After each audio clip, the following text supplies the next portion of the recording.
ಸರ್ವರಿಗೂ ನಮಸ್ಕಾರ. ಇಂದು ಮಂಗಳವಾರ, ವೀರಭದ್ರನ ವಾರ.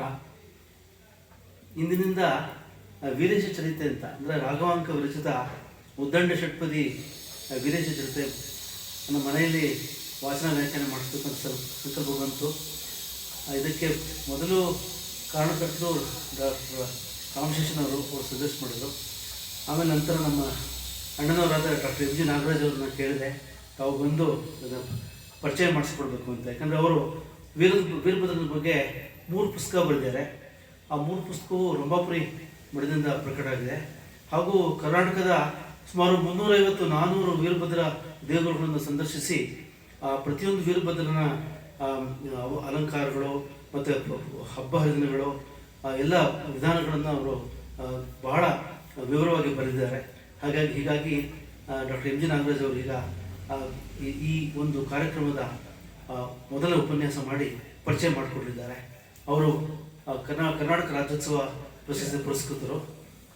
ನಮಸ್ಕಾರ.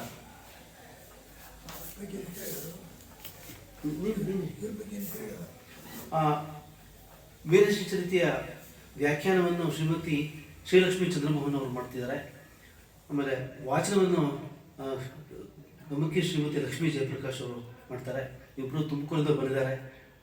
ಇವರಿಗೂ ಮತ್ತು ಅವರ ಸಂಬಂಧಿಕರು ಮಗಳು ಬಂದಿದ್ದಾರೆ, ಸೊಸೆ ಬಂದಿದ್ದಾರೆ. ಅವ್ರಿಗೂ ಎಲ್ಲರೂ ಋಣಿಗಳಾಗಿದ್ದೇವೆ. ಈಗ ನಮ್ಮ ಡಾಕ್ಟರ್ ನಾಗರಾಜ್ ಅವರು ಮಾತಾಡ್ತಾರೆ.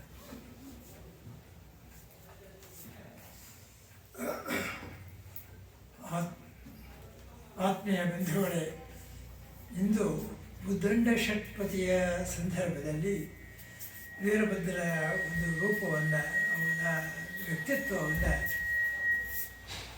ಮುಂದಿಡ್ತಕ್ಕಂಥ ವಿಶೇಷ ಅಂದರೆ, ಉದ್ದಂಡ ಷಟ್ಪದಿಯಲ್ಲಿ ರಾಘವಾಂಕ ಹೆಣ್ಣಿನ ಬಲ್ಮೆಯನ್ನು ತೋರಿಸ್ತಾರೆ, ವರ್ಣಿಸ್ತಾರೆ. ಹಾಗೆ ಇವತ್ತು ವ್ಯಾಖ್ಯಾನ ಮಾಡ್ತಕ್ಕಂಥವ್ರು ಹೆಣ್ಣುಮಗಳೇ, ಮತ್ತು ಗಮಕ ಹೇಳ್ತಕ್ಕಂಥವ್ರು ಹೆಣ್ಮಗಳೇ, ಮತ್ತು ಇನ್ನೊಬ್ಬರು ಪ್ರೇಕ್ಷಕರಾಗಿ ಬಂದಿರತಕ್ಕಂಥವ್ರು ಹೆಣ್ಣುಮಗಳೇ. ಹೀಗಾಗಿ ಇದೊಂದು ರೀತಿ ಪ್ರಬಲ ರಾಜ್ಯ ಅಂತ ನಾವು ಹೇಳ್ಬೋದು ಇಷ್ಟೇ. ಆದರೆ ಆ ಹೆಣ್ಣು ಮಕ್ಕಳು ಇಷ್ಟು ಮಟ್ಟಿಗೆ ಆಸಕ್ತಿಯಿಂದ ಒಂದು ಷಟ್ಪದಿಯನ್ನು ಅದನ್ನು ವೀರಭದ್ರನ ಕೊಡ್ತೀವಿ. ಅದಕ್ಕೆ ವೀರಭದ್ರನ ಸತಿ ಭದ್ರಕಾಳಿ ಮಹಾ ಶರಣೇನೂ ಹೌದು, ಮಹಾ ಶೌರ್ಯವಂತರು ಕೂಡ. ಇಂಥ ಶೌರ್ಯ ವನಿತೆಯರ ಬಗ್ಗೆ ಮತ್ತು ವ್ಯಾಖ್ಯಾನ ವನಿತೆಯರು ಮತ್ತು ಗಮಕ ವನಿತೆಯರು ಕೂಡ ತಮ್ಮ ಬಗ್ಗೆ ಅಂತ ಆ ಭಾವನೆಯನ್ನು ಮುಂದಿಡ್ತಿದ್ದಾರೆ.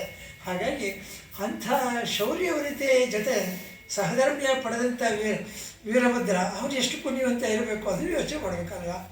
ವೀರಭದ್ರ ಮೂಲಭೂತವಾಗಿ ನಮ್ಮ ಭಾರತೀಯ ಸಂಸ್ಕೃತಿಯಲ್ಲಿ ಒಂದು ರೀತಿ ಶೌರ್ಯದ ಕ್ರಾಂತಿಗೆ ಮೊಟ್ಟಮೊದಲು ತೊಡೆದುಕೊಂಡಂಥ ಮಹಾಪುರುಷ ಅವರು.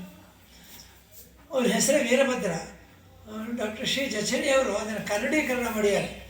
ವೀರಭದ್ರ, ವೀರ ಅನ್ನೋದಕ್ಕೆ ಬಲ್ಲ, ಭದ್ರ ಅನ್ನೋದಕ್ಕೆ ಚಂಡ. ಆದ್ದರಿಂದ ಶ್ರೀಶೈಲದ ಚನ್ನಮಲ್ಲಿಕಾರ್ಜುನ ವೀರಭದ್ರ ಅಂತಕ್ಕಂಥ ಇದಕ್ಕೆ ವ್ಯಾಖ್ಯಾನ ಕೊಟ್ಟು ಕನ್ನಡೀಕರಣ ಅತ್ಯಂತ ಸುಂದರವಾದಂಥ ಸಾಮಾನ್ಯ ಜನಕ್ಕೆ ಅರ್ಥವಾಗಲಿದ್ದೇನೆ. ಮತ್ತು ಹಾಗೆಯೇ ನಮ್ಮ ರಾಘವಾಂಕ ಇದನ್ನು ಹೇಳ್ತಾರೆ, ಕೊನೆಯಲ್ಲಿ ಏನು ಹೇಳ್ತಾರೆ, ಸಾಮಾನ್ಯ ಜನರಿಗೆ ಸದ್ಭಕ್ತರಿಗೆ ಅರ್ಥವಾಗಲಿ ಅಂತ ನಾನು ಷಟ್ಪದಿಯನ್ನು ಬರಿತೀನಿ. ಮತ್ತು ಈ ಷಟ್ಪದಿನ ಎಲ್ಲರೂ ಬರೆದು ವ್ಯಾಖ್ಯಾನ ಮಾಡ್ತಾನೆ, ಎಲ್ಲಿ ಹೇಳ್ತಾನೆ ಅಂತಂದರೆ ಓರಂಗಲ್ಲಿನ ಪ್ರತಾಪರುದ್ರನ ಆಸ್ಥಾನದಲ್ಲಿ ಅವರು ತ್ರಿದಂಡಿಗಳು ಬರ್ತಾರೆ. 3 ಜನ ಮಹಾ ಸೇಡೂರಿನಿಂದ ಬಂದಿರತಕ್ಕಂಥ ಮಹಾಪಂಡಿತರು ಅಂತ ಹೇಳ್ಕೊಂಡು ಅಂಥವ್ರನ್ನ ಎದುರಿಸ್ಬೇಕು ಅಂತಕ್ಕಂಥದ್ದು ಒಂದು ದೃಷ್ಟಿ ಇದೆ. ಅದು ಓರಂಗಲ್ಲೇ ಆರಿಸ್ಕೊಂಡು ಅಲ್ಲಿ ಹೋಗಿ ಅಷ್ಟು ಜನ ಜಯಶೀಲಾಗಿ ಬರ್ತಕ್ಕಂಥ ಸಂದರ್ಭದಲ್ಲಿ ಆ ಷಟ್ಪದಿಯನ್ನು ಬಹಳ ಅತ್ಯಂತ ಹೃದಯವಾಗಿ ವೀರರಸ ದೃಷ್ಟಿಯಿಂದ ಅದನ್ನು ಅತ್ಯಂತ ಪ್ರಕಟೀಕರಣ ಮಾಡ್ತಾರೆ. ಆದರೆ ಕೃತಿಪತಿ ಯಾರು? ಓರಂಗಲಿನ ವೀರಭದ್ರ ಆಗ್ತಾನೆ.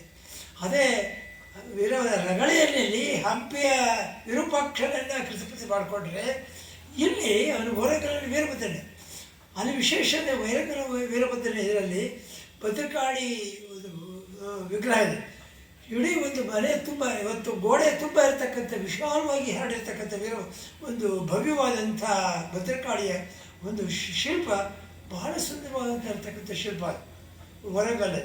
ಮತ್ತು ವಿಶೇಷ ಅಂದರೆ ಅಲ್ಲಿ ಹೆಣ್ಣು ಮಕ್ಕಳು ಅವರೇ ಅರ್ಚಕರಾಗಿ ಕೆಲಸ ಮಾಡ್ತಾರೆ.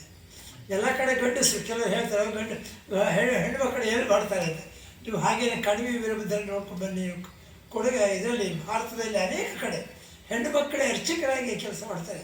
ಕಡಿಮೆ ವಿರುದ್ಧ ಹೆಣ್ಣು ಮಕ್ಕಳು ಅದು ಹೊರಗಲ್ಲರೂ ಕೂಡ ಹಾಗೆ ಇದು ಮಾಡ್ತಾರೆ. ಇರಲಿ, ಅಂದರೆ ಹೆಣ್ಣಿನ ಬಲ್ಮೆಯನ್ನು ತೋರಿಸ್ತಕ್ಕಂಥ ಸಂದರ್ಭಗಳನ್ನು ರಾಘವಾಂಕ ಇದನ್ನು ಸಂದರ್ಭ ಮಾಡಿಕೊಂಡು ಸವಾಲು ಹಾಕುವ ರೀತಿಯಲ್ಲಿ ಹೋಗಿ ಎಲ್ಲರೂ ಹೇಳ್ತಾರೆ ಆಕೆಯ ಶೌರ್ಯವನ್ನು. ಇದನ್ನು ಹೇಗೆ ನಾವು ಯೋಚನೆ ಮಾಡಬೇಕು, ನಮ್ಮ ಪ್ರಾಚೀನ ಪರಂಪರೆಯಿಂದ ಹೇಗೆ ಬಂದಿದೆ ಅಂತ ಯೋಚನೆ ಮಾಡಬೇಕು. ನಾವು ಹೇಳ್ತೀವಿ ವೀರಭದ್ರನ ಯಾವುದ್ರಲ್ಲಿ ಬರ್ತದೆ, ವಚನದಲ್ಲಿ ಬರ್ತದೆ, ಪುರಾಣದಲ್ಲಿ ಬರ್ತದೆ, ಉಪನಿಷತ್ತಲ್ಲಿ ಬರ್ತದೆ, ಋಗ್ವೇದದಲ್ಲಿ ಬರ್ತದೆ, ಯಜುರ್ವೇದದಲ್ಲಿ ಬರ್ತದೆ.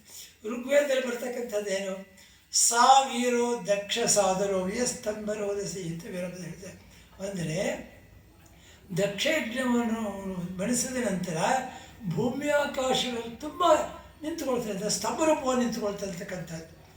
ಆದರೆ ಅಷ್ಟು ಬಿಟ್ಟು ಋಗ್ವೇದ ಈ ಮಾತು ಹೇಳುತ್ತೆ ಬಂದಿದೆ. ಹಾಗೆ ಯಜುರ್ವೇದದಲ್ಲಿ ಮಾತು ಬರುತ್ತೆ, ನಮಶೂರಾಯ ನಮಶೂರಾಯ ಛಾವ ಬಿಂದತೆ ಅಂತ ಬರ್ತದೆ. ಅಂದರೆ ದಕ್ಷ ಯಜ್ಞವನ್ನು ನೀನು ಮಣಿಸ್ತೆ ಅಂಥ ವೀರಭದ್ರನಿಗೆ ನಮಸ್ಕಾರ ಅಂತಕ್ಕಂಥ ಮಾತದು. ಹೀಗೆ ವೇದಗಳಲ್ಲಿ ಬರ್ತದೆ. ಉಪನಿಷತ್ತಲ್ಲಿ ಶರ್ಭೋಪನಿಷತ್ತಿನಲ್ಲಿ ಯೋ ವಾಮಪಾದ ನೇತ್ರಾರ್ಚಿತ ವಿಷ್ಣು ತಸ್ಮೈ ದದಾಜಿ ಸೂರ್ಯ ಅಂದರೆ ಯಾವಾಗ ವೀರಭದ್ರ ಇಷ್ಟು ದಕ್ಷಯಜ್ಞ ಇದಾದ್ಮೇಲೆ ಬಹಳ ಆವೇಶ ಬಂದಿರ್ತಲ್ಲ, ಕ್ರೋಧ ಬಂದಿರುತ್ತಲ್ಲ, ಅದಕ್ಕೋಸ್ಕರ ಅವನು ಶಮನ ಮಾಡ್ಬೇಕಾದ್ರೆ ಏನು ಮಾಡ್ತಾನೆ, ವಿಷ್ಣು ತನ್ನ 1000 ಕಮಲಗಳಿಂದ ಅರ್ಚನೆ ಮಾಡೋಕ್ಕೆ ಹೋಗ್ತಾನೆ. ಅರ್ಚನೆ ಮಾಡಿದಂಥ ಸಂದರ್ಭದಲ್ಲಿ 999 ಕಮಲ ಅರ್ಚನೆ ಆಗ್ತದೆ, ಒಂದು ಕೊರತೆ ಬೆಳೆದು ಆಗ ನೇತ್ರ ಕಮಲವಾಗಿರ್ತಕ್ಕಂಥ ವಿಷ್ಣು ತನ್ನ ಕಣ್ಣನ್ನು ಅರ್ಪಿಸ್ಬಿಡ್ತಾನೆ. ಅದಕ್ಕೆ ಶರ್ಭೋಮ್ನ ಈ ಮಾತು ಬರ್ತದೆ. ತನ್ನ ಎಡಗಣ್ಣನ್ನು ಅವನ ಪಾದಕ್ಕೆ ಅರ್ಪಿಸೋದ್ರಿಂದ ಎಡಪಾದದಲ್ಲಿ ಇದರಲ್ಲಿ ಆ ಕಣ್ಣಿದೆ. ಅದಕ್ಕೆ ವಚನಕಾರಗಳು ಬರ್ತದೆ ಅವರಿಗೆ. ಗೋವಿಂದನ ನಯನ ಉಂಗುಟದ ಮೇಲೆಪ್ಪುದು ಇವಳೇ ಸತ್ಯಕ್ಕೆ ನಾವು ಮಾತು ಹೇಳ್ತಾಳೆ, ಅಕ್ಕಪಾದ ಹೇಳ್ತೆ. ಇದಕ್ಕೆ ಪೋಷಕವಾಗಿ ಈ ಪರಂಪರೆ ಎಲ್ಲವರು ನಡ್ಕೊಂಡ್ಬಂದಿದೆ. ಅಂದರೆ ನೀವು ಕರ್ನಾಟಕದ ಮೊದಲೇ ಕನ್ನಡ ಶಾಸ್ತ್ರ ಸಿಕ್ಕಿದಂಥ ಜಾಗ ಯಾವುದು, ಹಲ್ಮಿಡಿ. ಈ ಹಲ್ಮಿಡಿ ಖಂಡೋತ್ಸವದಲ್ಲಿ ಈ ಪರಂಪರೆ ಇವತ್ತು ನಡ್ಕೊಂಡ್ಬಂದಿರೋದಕ್ಕೆ ಸ್ಪಷ್ಟ ಉದಾಹರಣೆ ಇವತ್ತು ಸಾಕ್ಷಿಭೂತವೆ. ಹೇಗೆ ಕೊಂಡೋತ್ಸವ ಸಂದರ್ಭದಲ್ಲಿ ವೀರಭದ್ರ ಪಾತ್ರದ ಸೂತ್ರ ಹಿಡಿದು ಕಮಲದ ಮೊಗ್ಗು, ಸಂಪಿಗೆ ಮೊಗ್ಗಲ್ಲ, ಒಂದು ಪಾತ್ರೆಯಲ್ಲಿಟ್ಟು ಆ ಸೂತ್ರದಿಂದ ತೆಗೆದುಕೊಂಡು ಕೊಂಡಕ್ಕೆ ಬರ್ತಾರೆ. ಕೊಂಡಕ್ಕೆ ಒಂದು ಮಡಿಕೆಯನ್ನು ಇಟ್ಟು ಕೊಂಡ ಕೆಳಗಡೆಯಲ್ಲಿ ಇಡ್ತಾರೆ. ಅಂದರೆ ಪಾರಂಪರಿಕ ಒಂದು ದೃಷ್ಟಿಯಲ್ಲಿ ನೋಡಬೇಕು. ವಿಷ್ಣುವಿನ ನೇತ್ರ ಕಮಲ, ಅದರಿಂದ ಆ ಕಮಲದ ಮೊಗ್ಗನಲ್ಲಿಟ್ಟು ಕೆಳಗಡೆ ಇಟ್ಟಿರ್ತಾರೆ. ಮಾರನೇ ದಿನ ಆ ಅರಳಿರ್ತದೆ, ಕಂದಿರೋಲ್ಲ. ಅಂದರೆ ಒಂದು ಪಾರಂಪರಿಕ ಒಂದು ನೀವು ಪೌರಾಣಿಕ ಅಂಥೇಳಿ ಐತಿಹಾಸಿಕ ಏನೇ ಹೇಳ್ಕೊಳ್ಳಿ, ಆದರೆ ನಮಗೆ ಅದೆಲ್ಲ ಕೂಡ ಐತಿಹಾಸಿಕವಾಗಿ ನಾವು ಯೋಚನೆ ಮಾಡೋಕ್ಕೆ ಇರಲಿ. ಅರಳಿಸ್ತಕ್ಕಂಥ ಇದನ್ನು ಇವತ್ತು ಪ್ರಾಕ್ಟಿಕಲಾಗಿ ಜನಪದೀಯವಾಗಿ ಕೊಂಡೋತ್ಸವದಲ್ಲಿ ಇವತ್ತು ನಡ್ಕೊಬರ್ತಾರೆ. ಅದು ನಡೆದ ವೇದಗಳ ಕಾಲದಲ್ಲಿ ನಡೆದಂಥ ಒಂದು ಸಂದರ್ಭವನ್ನು ಇವತ್ತು ಜನ ತಮ್ಮದಾಗಿ ಸ್ವೀಕಾರ ಮಾಡಿಕೊಂಡು ಇಟ್ಕೊಂಡಿದ್ವಿ. ಹೀಗೆ ವೇದದಲ್ಲಿ, ಉಪನಿಷತ್ತಿನಲ್ಲಿ, ಪುರಾಣದಲ್ಲಿ, ಇವ ಪುರಾಣ ಬರೀ ಕಥಾ ಪುರಾಣ ಹೇಳ್ತೇವೆ. ಭಾರತೀಯರು ಕೇಳಿದ್ರೆ ಬರೀ ಕಥಾ ಪುರಾಣ ಹೇಳ್ತಾರೆ. ಅದೇನು ಹೇಳುತ್ತೆ, ಪುರಾತನಸ್ಯ ಕಲ್ಪಸ್ಯ ಪುರಾಣಾನಿ ವಿಧಿರ್ಬೋಧಾಹ.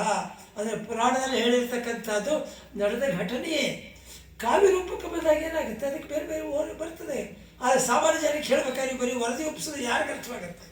ಆದರೆ ಸಾಮಾನ್ಯ ಜನಕ್ಕೆ ಅರ್ಥವಾಗೋ ದೃಷ್ಟಿಯಿಂದ ಕಥಾರೂಪವಾಗಿ ಹೇಳ್ಕೊಂಡು ಬರ್ತಾರೆ.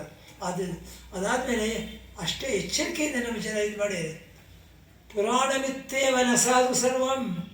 ಪುರಾಣ ಹೇಳ್ತಕ್ಕಂಥ ಎಲ್ಲರೂ ಸಾಧು ಅಂತ ಯೋಚನೆ ಮಾಡೋಕ್ಕೆ ಹೋಗಬೇಡಿ, ವಿಮರ್ಶೆ ಮಾಡಿ ಅಂತ ನಮ್ಮ ಜನ ಆಗಲೇ ಕೊಟ್ಟರು. ಯಾರೋ ಪಾಶ್ಚಿಮಾತ್ಯ ಹೇಳಿದಂಥದ್ದನ್ನು ನಮ್ಮವರು ಅದನ್ನು ಕಟ್ಕೊಂಡು ಪುರಾಣದ ಬರೀ ಕಥೆ, ಆ ಕಥೆ ಮೂಲಕ ನಮ್ಮ ಜನಕ್ಕೆ ಹತ್ತಿರ ಬಂದಿರೋದು. ಇವತ್ತು ರಾಮ ಆಗಲಿ, ಕೃಷ್ಣ ಆಗಲಿ, ಲಕ್ಷ್ಮಿ ಯಾರೇ ಆದರೂ ಕೂಡ ಜನಪದದ ಮೂಲಕ ಜನರ ಮನಸ್ಸಿಗೆ ಹೋದ ಮೇಲೆ ಬಂದಿರೋದು.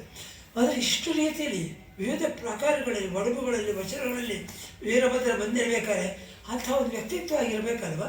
ಇದು ಸುಮ್ಮನೆ ಯಾಕೆ ಮಾಡ್ತೀವಿ. ರಾಮಾಯಣ ಕೃಷ್ಣ ಅಲ್ಲಿ ತಿರುಗಿದಲು ಪಡಿರಾಯ ರಾಮಾಯಣದ ಭಾರತದಿಂದ ಇಷ್ಟು ಜನ ಹೇಳಿದ್ರಿಂದ ಅಂತಹ ವ್ಯಕ್ತಿತ್ವ ಇದ್ದದ್ರಿಂದ ಜನ ಮನಸ್ಸಿಗೆ ಹೋಯಿತು ಮತ್ತು ಕಾವ್ಯಗಳು ಬಂದವು. ಅದರಿಂದ ಇಲ್ಲ ಅಂತ ಹೇಳಿ ಬರೀ ಕಥೆ ಅನ್ನೋದು ಅಷ್ಟೇ ಅಲ್ಲ, ಒಂದು ವ್ಯಕ್ತಿತ್ವವನ್ನು ಸಾದೃಶ್ಯವಾಗಿ ಜನ ಮುಂದೆ ಇಡಬೇಕಾದ್ರೆ ಅದರ ಷಟ್ಪದಿ ರೂಪ ಇರ್ಬೋದು, ರಗಳ ಇರ್ಬೋದು, ಹರಿಹರ ಅವರು ರಗಳ ಮೂಲಕ ಇಡ್ತಾರೆ. ಅದನ್ನು ಸಾಮಾನ್ಯ ಜನಕ್ಕೆ ಅರ್ಥವಾಗಲಿ ಅಂತ. ಹೀಗಾಗಿ ಒಂದು ವೀರಭದ್ರ ವ್ಯಕ್ತಿತ್ವವನ್ನು ಕಾಡ್ತಕ್ಕಂತಹ ಸಂದರ್ಭಗಳನ್ನು ನಾವು ವೀರತ್ವದ ಪ್ರತೀಕವಾಗಿ ನಾವು ನೋಡ್ತೀವಿ. ಅವನಿಗೆ ಸಹಧರ್ಮಿಣಿಯಾಗಿ ಭದ್ರಕಾಳಿ ಕಾಳಿಕಾ ಪುರಾಣದಲ್ಲಿ ಏನಾಗುತ್ತೆ ಅಂದರೆ, ವೀರಭದ್ರ ದಕ್ಷಿಣ ಯುದ್ಧಕ್ಕೆ ಹೋಗಬೇಕಾದ್ರೆ ತಂಗಿ ಚೌಡೇಶ್ವರಿಯನ್ನು ಭದ್ರಕಾಳಿಯನ್ನು ಸಹಧರ್ಮಿಣಿ ಜೊತೆ ಕರ್ಕೊಂಡು ಹೋಗಿ ಇದಕ್ಕೆ ಹೋಗ್ತಾರೆ ಅಂತ. ಅಲ್ಲಿ ಭದ್ರಕಾಳಿ ಅಷ್ಟೇ ಮಟ್ಟಿಗೆ ಶೌರ್ಯ ತೋರಿಸ್ತಾರೆ. ನೀವು ಹೊನ್ನಾಳಿ ಹತ್ತಿರ ಶಿವಮೊಗ್ಗ ಜಿಲ್ಲೆ ಹೊನ್ನಾಳಿಯಲ್ಲಿ ಕೂಕೋ ಅಂತಕ್ಕಂಥ ಗ್ರಾಮ ಇದೆ. ಅಲ್ಲಿ ಭದ್ರಕಾಳಿ ದಕ್ಷಿಣ ಅವನ ಅಂಗಾತವಾಗದ ಅವನು ತುಳಿದಿರ್ತಾನೆ. ಒಂದು ವಿಶಿಷ್ಟ ಶಿಲ್ಪ ಇಡೀ ಕರ್ನಾಟಕದಲ್ಲಿ ಕಂಡು ಬರೋದಿಲ್ಲ ಆ ಥರ ಶಿಲ್ಪ. ಅಂದಮೇಲೆ ಅಂಥ ಶೌರ್ಯವೃತ್ತಿಯನ್ನು ಕೂಡ ಜೊತೆಯಾಗಿ ಇಟ್ಕೊಂಡಾಗ ಹೋಗಿ ಯುದ್ಧ ಮಾಡಿ ಗೆದ್ದ ಮೇಲೆ ಪ್ರಸೂತಿ ಬರ್ತಾಳೆ. ಭದ್ರಕಾಳಿ ವೀರಭದ್ರ ಮಹಾಕೋಪ ಬಂದಿರ್ತದೆ. ಆಗ ಅವರಿಬ್ಬರು ಸೇರಿಕೊಂಡು ನೀನು ಇಷ್ಟು ಕೋಪ ಮಾಡಿಕೊಂಡು ದಯವಿಟ್ಟು ನನ್ನ ಮಾಂಗಲ್ಯ ಉಳಿಸ್ಕೊಳ್ಳುತ್ತೆ ಪ್ರಸೂತಿ ಕೇಳ್ಕೊಳ್ತಾರೆ. ಅಷ್ಟು ಉಗ್ರರಾಗಿದ್ದಂತಹ ವೀರಭದ್ರ ತಕ್ಷಣ ಕೃಪಾಳುವಾಗಿ ಅವ್ರ ಪಕ್ಕದಲ್ಲಿರ್ತಕ್ಕಂಥ ಆಡಳಿತ ಇದು ಮಾಡಿ ಅವರು ಶಿರಕ್ಕೆ ಹೊಂದಿಸ್ತಾರೆ. ಇವತ್ತಿನ ಗ್ರಾಫ್ಟಿಂಗ್ ದೃಷ್ಟಿಯಿಂದ ಬೇರೆ ಏನಕ್ಕೆ ಇದು ಮಾಡ್ಬೋದು, ಅದು ಇತ್ತ ಅಂತ ಅದಕ್ಕೆ ಪೋಷಕವಾಗಿ ಇವತ್ತು ಶಿಲ್ಪಗಳಲ್ಲಿ ನಾವು ಕಾಣಬಾರ್ದು. ಹೀಗಾಗಿ ವೀರಭದ್ರ ಎಷ್ಟು ಉಗ್ರಲಾಗಿದ್ದೋ ಅಷ್ಟೇ ಕೃಪಾಳುವಾಗಿ ದಕ್ಷಿಣ ತರಿಬಾರ್ದು. ಹಾಗಾಗಿ ಅವನ ಶಿಲ್ಪದಲ್ಲಿ ಪಕ್ಕದಲ್ಲಿ ಬಲಗಡೆ ಪಕ್ಕದಲ್ಲಿ ಅವನ ಶಿಲ್ಪ ಇರ್ತವೆ. ಇದರಲ್ಲಿ ಎಡಗಡೆ ಪ್ರಸೂತಿ ಅಥವಾ ಭದ್ರಕಾಳಿ ಇಬ್ಬರ ಇರ್ತಾರೆ. ಇದಕ್ಕೆ ನಿಮಗೆ ಪೋಷಕವಾಗಿ ನಮಗೆ ಹೇಳ್ತಕ್ಕಂಥ ಅಂಶಗಳನ್ನು ನಾವು ಗಮನಿಸೋದಾದರೆ, ಈ ವೀರಭದ್ರ ಇದನ್ನು ಅವನ ಮನಕುಟಿಲಿ ಯೋಗ ಬರ್ತದೆ. ಮನಕುಟಿಲಿ ಯೋಗ ನಿಷ್ಠಾತ ಅಂದರೆ ಮನಸ್ಸಂಯಮಿಯಾಗಿದ್ದ. ಅದನ್ನು ಹೇಗೆ ಇದು ಮಾಡ್ತೀರಿ ನೀವು? ಸೌದತ್ತಿಯಲ್ಲಿರ್ತಕ್ಕಂಥ ಅಗ್ರನಾಥೇಶ್ವರನ ಗುಡಿಗೆ ಹೋದರೆ ಅಲ್ಲಿರ್ತಕ್ಕಂಥ ವಿಶಿಷ್ಟವಾದ ವೀರಭದ್ರ ಶಿಲ್ಪ ಇದೆ. ಅದರಲ್ಲಿ ಢಾಲು ಅಂದರೆ ಗುರಾಣಿ ಅಂತ ಅರ್ಥ ಇರ್ತದೆ. ಅದರ ಕೆಳಗಡೆ ನಾಗರಹಳೆ ಇದೆ. ಅದರ ಅರ್ಥ ಏನು? ನಾಗರಹಳೆಯನ್ನು ಢಾಲು ಒತ್ತಿ ಹಿಡಿದ ಅಂದರೆ ಮನಸ್ಸಂಯಮಿಯಾಗಿ ನಾಗಹೆಡೆಯನ್ನು ತಾನು ಸೌಮ್ಯ ರೂಪದಲ್ಲಿ ತಂದು ತೋರಿಸ್ತಾ ಮನಸ್ಸಂಯಮಿಯಾಗಿದ್ದ ಅಂಥ ವೀರಭದ್ರನ ನಾನು ಆರಾಧನೆ ಮಾಡ್ತೀನಿ. ಇದಕ್ಕೆ ಪೋಷಕವಾಗಿ ನಮ್ಮ ಹಲಗೂರು ಅಂತ ಬರ್ತದೆ. ಅಲ್ಲಿ ಭದ್ರಕಾಳಿ ಢಾಲು ಕೆಳಗಡೆನೂ ನಾಗರಹೆಡೆ ಇದೆ, ದಕ್ಷಿಣ ಕೆಳಗಡೆ ನಾಗರ ಇದೆ. ಮತ್ತು ಚಾಮರಾಜನಗರ ಜಿಲ್ಲೆಯಲ್ಲಿ ಅಮಚವಾಡಿ ಅಂತ ಬರುತ್ತೆ. ಅಲ್ಲಿ ವೀರಭದ್ರ ನೋಡಬೇಕು, ಎಷ್ಟು ಸುಂದರ, ಬಹಳ ವಿಶಾಲವಾದಂಥ ವೀರಭದ್ರ, ಉದ್ದಂಡ ವೀರಭದ್ರ ಥರ.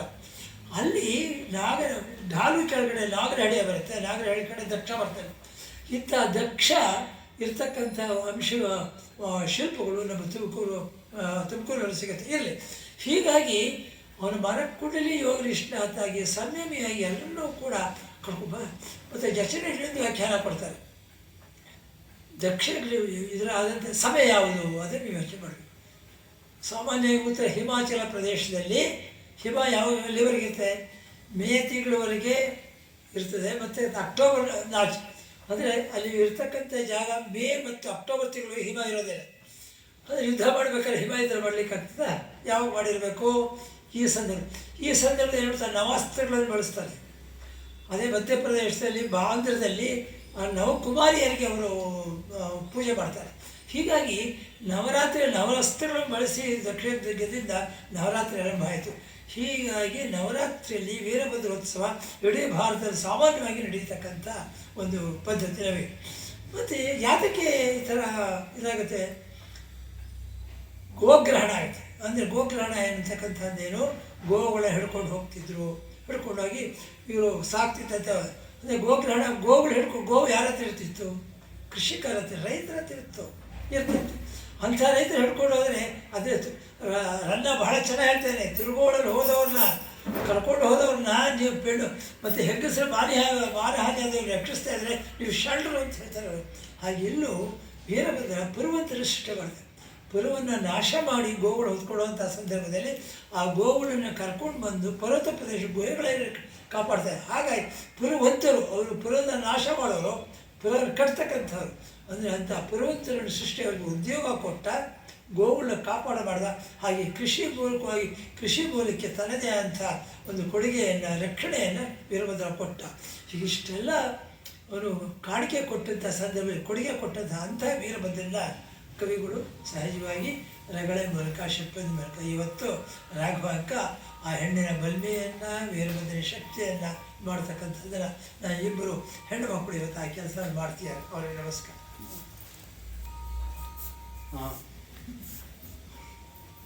ಪರಿಚಯಿಸಿದ ಡಾಕ್ಟರ್ ಎಂ ಜಿ ನಾಗರಾಜ್ ಅವರಿಗೆ ವಂದನೆಗಳು.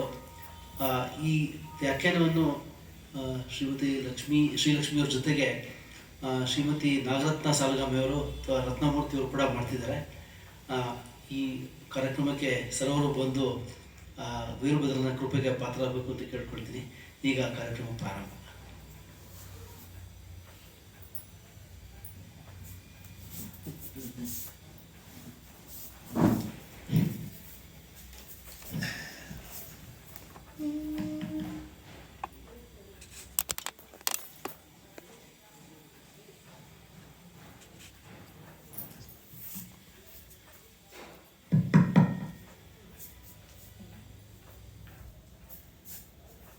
प्रणम्य शिरसा देवं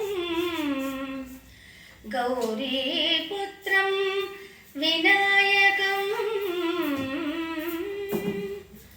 भक्तावासं स्मरे नित्यम्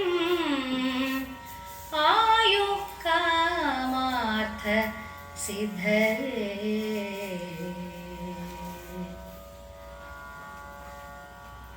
गणेश प्रियमित्राय पवित्र अवताराय सत्याय शिवध्याननिरताय नित्यशुद्धाय देहाय श्रीवीरभद्राय ते नमो नमः. मृत्युञ्जयाय रुद्राय नीलकण्ठाय शम्भवे अमृतेशाय शर्वाय महादेवाय ते नमः. महादेवाय ते नमः. महादेवाय ते नमः. ಎಲ್ಲರೂ ನಾವು ಈ ಸೂಚನೆ ಕೇಳಬೇಕು.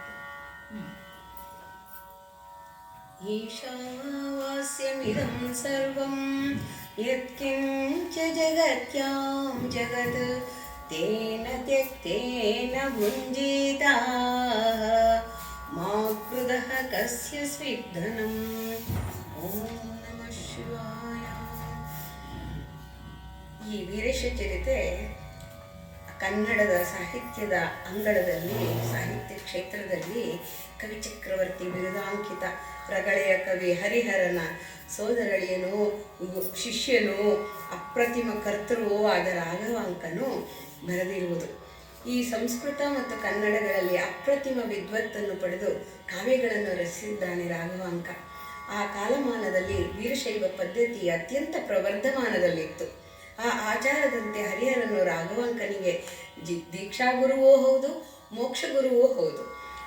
ಮೋಕ್ಷ ಮೂಲಂ ಗುರುಕೃಪಾ ಎನ್ನುವ ರೀತಿಯಲ್ಲಿ ಗುರುವಿನ ಕೃಪೆಯೇ ಮೋಕ್ಷಕಾರಕವಾದದ್ದು ಎಂಬ ಅರ್ಥ ಬರುವಾಗೆ ಅವನು ಗುರುವನ್ನೇ ಬಹಳವಾಗಿ ನಂಬಿ ಅವನ ಕರುಣೆಯಿಂದ ನಾನು ಇದನ್ನು ಬರೆದಿದ್ದೀನಿ ಅನ್ನೋ ಮಾತನ್ನು ಹೇಳ್ತಾ ಹೋಗ್ತಾನೆ.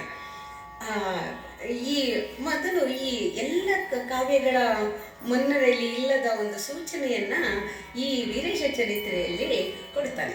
2 ಸಂಧಿಗಳಿವೆ. ಮೊದಲನೆಯ ಸಂಧಿಯಲ್ಲಿ ಏನು ಬರುತ್ತೆ ಅನ್ನೋದನ್ನು 2 ಲೈನಲ್ಲಿ ಹೇಳ್ತಾನೆ. ಅದನ್ನು ಸೂಚನಾ ಪದ್ಯ ಥರ ಇದೆ. ಅದು ಏನು ಅಂದರೆ, ಮೃಡನ ಓಲಗದಲ್ಲಿ, ಶಿವನ ಓಲಗದಲ್ಲಿ, ಸರ್ವವ್ಯಾಪಿ ಜಗದ್ವ್ಯಾಪಿ ಆದಂಥ ಶಿವನ ಓಲಗದಲ್ಲಿ ಗೌರವವನ್ನು ಬೇಕು ಎಂದು ಅಪೇಕ್ಷಿಸಿದ ದಕ್ಷನು ಅದು ಸಿಗದೇ ಇದ್ದಾಗ ಕಡು ಮುಳುಸಿನಿಂದ ಹರನನ್ನು ಬಿಟ್ಟು ಒಂದು ಯಾಗ ಮಾಡ್ತೀನಿ, ಅಗ್ನಿಷ್ಠೋಮ ಯಾಗವನ್ನು ಮಾಡ್ತೇನೆ ಅನ್ನೋಂಥ ಗುಡುಗುಡಿಸಿತ. ಅಂದರೆ ಅತ್ಯಂತ ಕೋಪಾವೇಶದಿಂದ ಬಂದು ನಡೆತಂದು ಯಜ್ಞ ಮಾಡೋಕ್ಕೆ ಹೊರಟಾಗ ದಿದೀಚಿ ಮುನಿ ಅವನು ಶಿವಭಕ್ತ, ಶಿವನಿಲ್ಲದ ಈ ಯಜ್ಞ ನಾಶವಾಗಲಿ ಎಂದು ಮೊಟ್ಟ ಮೊದಲು ಅಂಕಿತವನ್ನಿಟ್ಟಂಥ ಋಷಿ. ಅಲ್ಲಿವರೆಗೂ ದಕ್ಷ ಯಜ್ಞ ನಾಶದ ಪ್ರಸಂಗ ಆಗತ್ತೆ ಅಂತ ದಕ್ಷ ಕೂಡ ನಿರೀಕ್ಷಿಸಿರಲ್ಲ. ಅಂಥ ದಕ್ಷನನ್ನ ಎದುರು ಹಾಕ್ಕೊಂಡು ತಲೆ ಕತ್ತರಿಸ್ತೀನಿ ಅನ್ನೋ ದಕ್ಷನನ್ನ ಎದುರು ಹಾಕ್ಕೊಂಡಂಥ ಪ್ರಸಂಗ ವಿವರವಾಗಿ ಮುಂದಕ್ಕೆ ಬರ್ತಾ ಹೋಗುತ್ತೆ, ಕಥೆಯಲ್ಲಿ ಹೇಳ್ತಾ ಹೋಗ್ತಾನೆ ರಾಘವಾಂಕ. ಮೃಡನೋಲಗದೊಳ್ ಮನ್ನಣೆ ಬಡೆಯದೆ ದಕ್ಷಂ ಕಡು ಮುಳಿಸಿಂ ಹರವಿರಹಿತ ಯಾಗವ ನಡೆಸಲ್ ಘೊಡಿಸುತ್ತ ನಡೆ ತಂದು ದಧೀಚಿವ್ರತಿ ಶಪಿಸಿದನು ಅಮರರ ಮುನಿಗಳನು. ಶ್ರೀಪತಿ ವಾಣೀಪತಿ ಸುರಪತಿ ದಿನಪತಿ ತಾರಾಪತಿ ಮೊದಲಾದ ಸಮಸ್ತಾನತನೆನಿಸುವ ಶ್ರೀಪಾದದ್ವಯನ್ ಅಕ್ಷಯನ್ ಅದ್ವಯನ್ ಅನುಪಮನ್ ಅತಿಶಯ ರೂಪನು ಶಿವನು ಕೋಪಾಟೋಪದೆ ದಕ್ಷಾಧ್ವರ ವಿಧ್ವಂಸಾಳಾಪದೆ ವೀರೇಶನು ಉದ್ಭವಿಸಿದ ಗುರು ಪಂಪಾಪುರದರಸು ವಿರೂಪಾಕ್ಷಂ ಕೂರ್ತೆ ಮಗೆ ಹೀಗೆ ಇಷ್ಟಾರ್ಥದ ಭಕ್ತಿಯನು.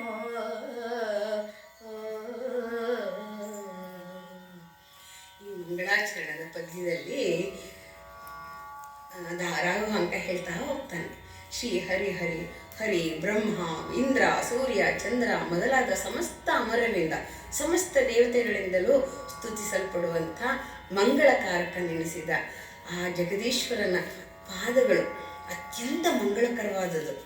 ಆ ಪಾದಗಳು ಅಕ್ಷಯ ಸುಖವನ್ನು ಇಡುವಂಥದ್ದು. ಭಕ್ತರಿಗಂತೂ ಶಿವನ ಪಾದಗಳು ಅಕ್ಷಯವಾದದ್ದು, ಅನುಪಮವಾದದ್ದು, ಹೋಲಿಕೆ ಇಲ್ಲದವನು, ಅನುಪಮನವನು, ಅತಿಶಯನು.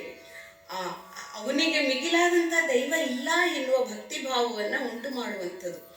ಅಂಥ ಶಿವನು ಕೋಪದಿಂದ ಸತಿಯು ಮಡಿದ ಸುದ್ದಿಯನ್ನು ಕೇಳಿ ವಿಳಾಪಿಸುತ್ತ ಅವನಿಗೆ ದುಃಖ ಕೋಪ ಎರಡೂ ಒಟ್ಟೊಟ್ಟಿಗೆ ಆಗಿ ದಕ್ಷ ಯಜ್ಞವನ್ನು ನಾಶ ಮಾಡುವಲು ಆರ್ಭಟಿಸುತ್ತ ತನ್ನ ಹಣೆಗಣ್ಣ ಮೂಲಕವಾಗಿ ವೀರಭದ್ರನನ್ನು ಸೃಷ್ಟಿಸಿದ್ದಾನೆ.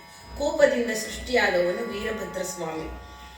ಕೋಪ ಇಲ್ಲದೆ ಕರುಣೆ ಇದ್ದರೆ ಅದು ಆ ನಾಶ ಮಾಡುವಂತಹ ಕ್ರಿಯೆ ವೀಕ್ ಆಗ್ಬಿಡುತ್ತೆ, ದುರ್ಬಲವಾಗ್ಬಿಡುತ್ತೆ. ಆ ದುರ್ಬಲವಾಗಬಾರದು ಅನ್ನುವ ಕಾರಣದಿಂದ ತನ್ನ ಹಣೆಗಣ್ಣಿಂದಲೇ ಸೃಷ್ಟಿ ಮಾಡಿದಂಥ ಅಹಂಕಾರ ನಾಶ ಮಾಡುವಂಥ ಹಣೆಗಣ್ಣು ಕಾಮನ ಅಹಂಕಾರವನ್ನು ನಾಶ ಮಾಡಿದ ಪ್ರಸಂಗ ಪ್ರತಿಯೊಬ್ಬರಿಗೂ ಗೊತ್ತಿದೆ. ಆದರೆ ದಕ್ಷ ಯಜ್ಞದಲ್ಲಿ ಅವನು ಮಾಡಿದ ವಿನಾಶವನ್ನು ನಾಶ ಮಾಡಲು ಸಹ ವೀರಭದ್ರ ಸೃಷ್ಟಿಯಾಗಿದೆ. ಅದನ್ನು ಪಂಪಾಪುರದ ಅಧಿದೈವವಾದಂಥ ವಿರೂಪಾಕ್ಷನು ಆ ಕಥೆಯನ್ನು, ಆ ಪ್ರಸಂಗವನ್ನು ರಾಘವಾಂಕನ ಮನೋನಂದನದಲ್ಲಿ ಸೃಷ್ಟಿ ಮಾಡಿ ದೃಶ್ಯ ಮಾಧ್ಯಮದಂತೆ ಕೂತು ತೋರಿಸಿ ಬರೀ ಎಂದಂತೆ ಆಗಿದೆ ಕವಿಗೆ. ಕವಿಯ ಇಷ್ಟಾರ್ಥವೂ ಅದೇ ಆಗಿದ್ದುದರಿಂದ ಆ ರೀತಿ ಭಗವಂತನೇ ಪ್ರೇರೇಪಿಸಿದ ಈ ವೀರೇಶ್ವರ ಚರಿತ್ರೆಯನ್ನು ಭಕ್ತಿಯಿಂದ ಬರೆದಿರುವನು ಎಂಬ ಮಾತನ್ನ ಈ ಪದ್ಯದಲ್ಲಿ ರಾಘವಾಂಕ ಹೇಳುತ್ತಾ ಹೋಗುತ್ತಾನೆ. ನೀರು ಜಡೆಯುಡು ಪುರ ಮಡಲಡೆಯುಳ್ ಬಿಡದೆ ಎಡೆಯಿಡುವೋ ಕಡಲಿನ ತಡಿ ಬಿಡಿದೋ ಉಡುಗಣದ ಪತಿ ಒಡಲೊಡಕಿನ ಕಡು ಹಿಮವಡು ಅಡಿಗಡಿಗೆ ಗಿಡದಡಸಲ್ ಕುಡಿದು ಉರೆ ದಣ್ಣನೆ ದಣಿದೋ ಗುಡಿಸುವ ಕೋಪದ ಕಡು ಪೊಡಗಿಡೆ ಶಾಂತಿಯ ಮಡುವೆನಿಸುವ ನಡುಗಣ್ಣಿನ ಕುಡಿ ಬೆಳಗಿಂದೆಡೆ ವಿಡಿದೊಪ್ಪುವ ನಗೆ ಮುಗೆದೊಡೆಯಂ ಗುರು ಹಂಪೆಯ ಮೃಡನ್ ಎಮ್ಮಂ ರಕ್ಷಿಸುಗೆ.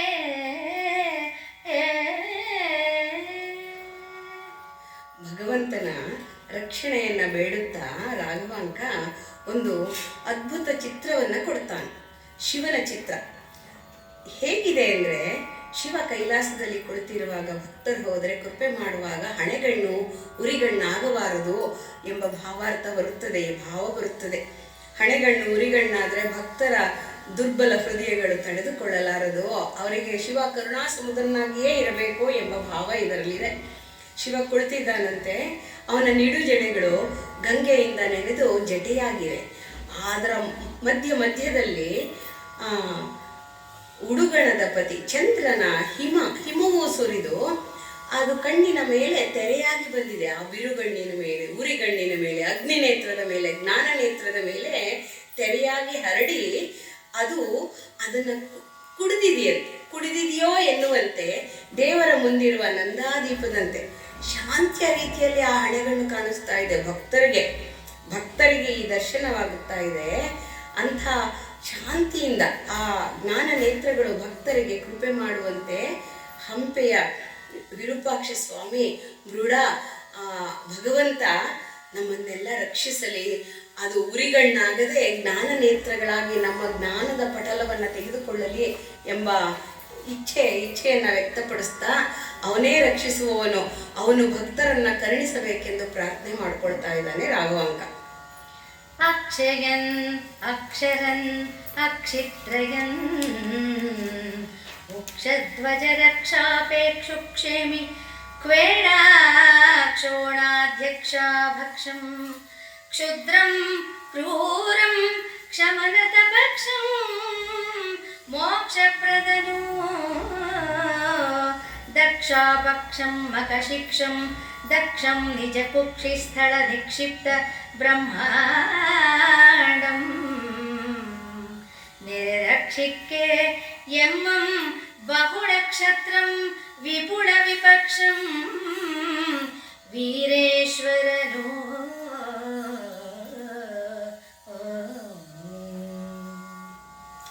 ದಯಾಮಯನಾದ ವೀರೇಶ್ವರ ಶಿವನು ಅಕ್ಷಯನು, ನಾಶವಾಗದವನು, ಕ್ಷಯವಿಲ್ಲದವನು, ಕ್ಷರವಾಗದವನು. ಅಂದರೆ ಅವನು ನಿರಂತರವಾಗಿರುವವನು, ಅನಾದಿಯಾಗಿರುವವನು, ಮೂರು ಕಣ್ಣುಳ್ಳವನು, ಸೂರ್ಯ ಚಂದ್ರಾಗ್ನಿ ನೇತ್ರಗಳೊಂದು, ಜ್ಞಾನ ನೇತ್ರಗಳೊಂದನ್ನು ಮೂರು ಇರುವವನು. ಉಕ್ಷಧ್ವಜ ಎಂದರೆ ನಂದಿಧ್ವಜ, ನಂದಿಯನ್ನು ಧ್ವಜವನ್ನಾಗಿ ಇರುವವನು. ರಕ್ಷಣೆಯನ್ನು ಅಪೇಕ್ಷೆ ಪಡುವವರಿಗೆ ಕ್ಷೇಮ ನೋಡಿಕೊಳ್ಳುವವನು. ಯೋಗಕ್ಷೇಮಂ ವಹಾಮ್ಯಹಂ. ಹಾಗೆ ಭಕ್ತರ ಯೋಗಕ್ಷೇಮವನ್ನು ನೋಡಿಕೊಳ್ಳುವುದರಲ್ಲಿ ಅದ್ವಿತೀಯ ಭಗವಂತ.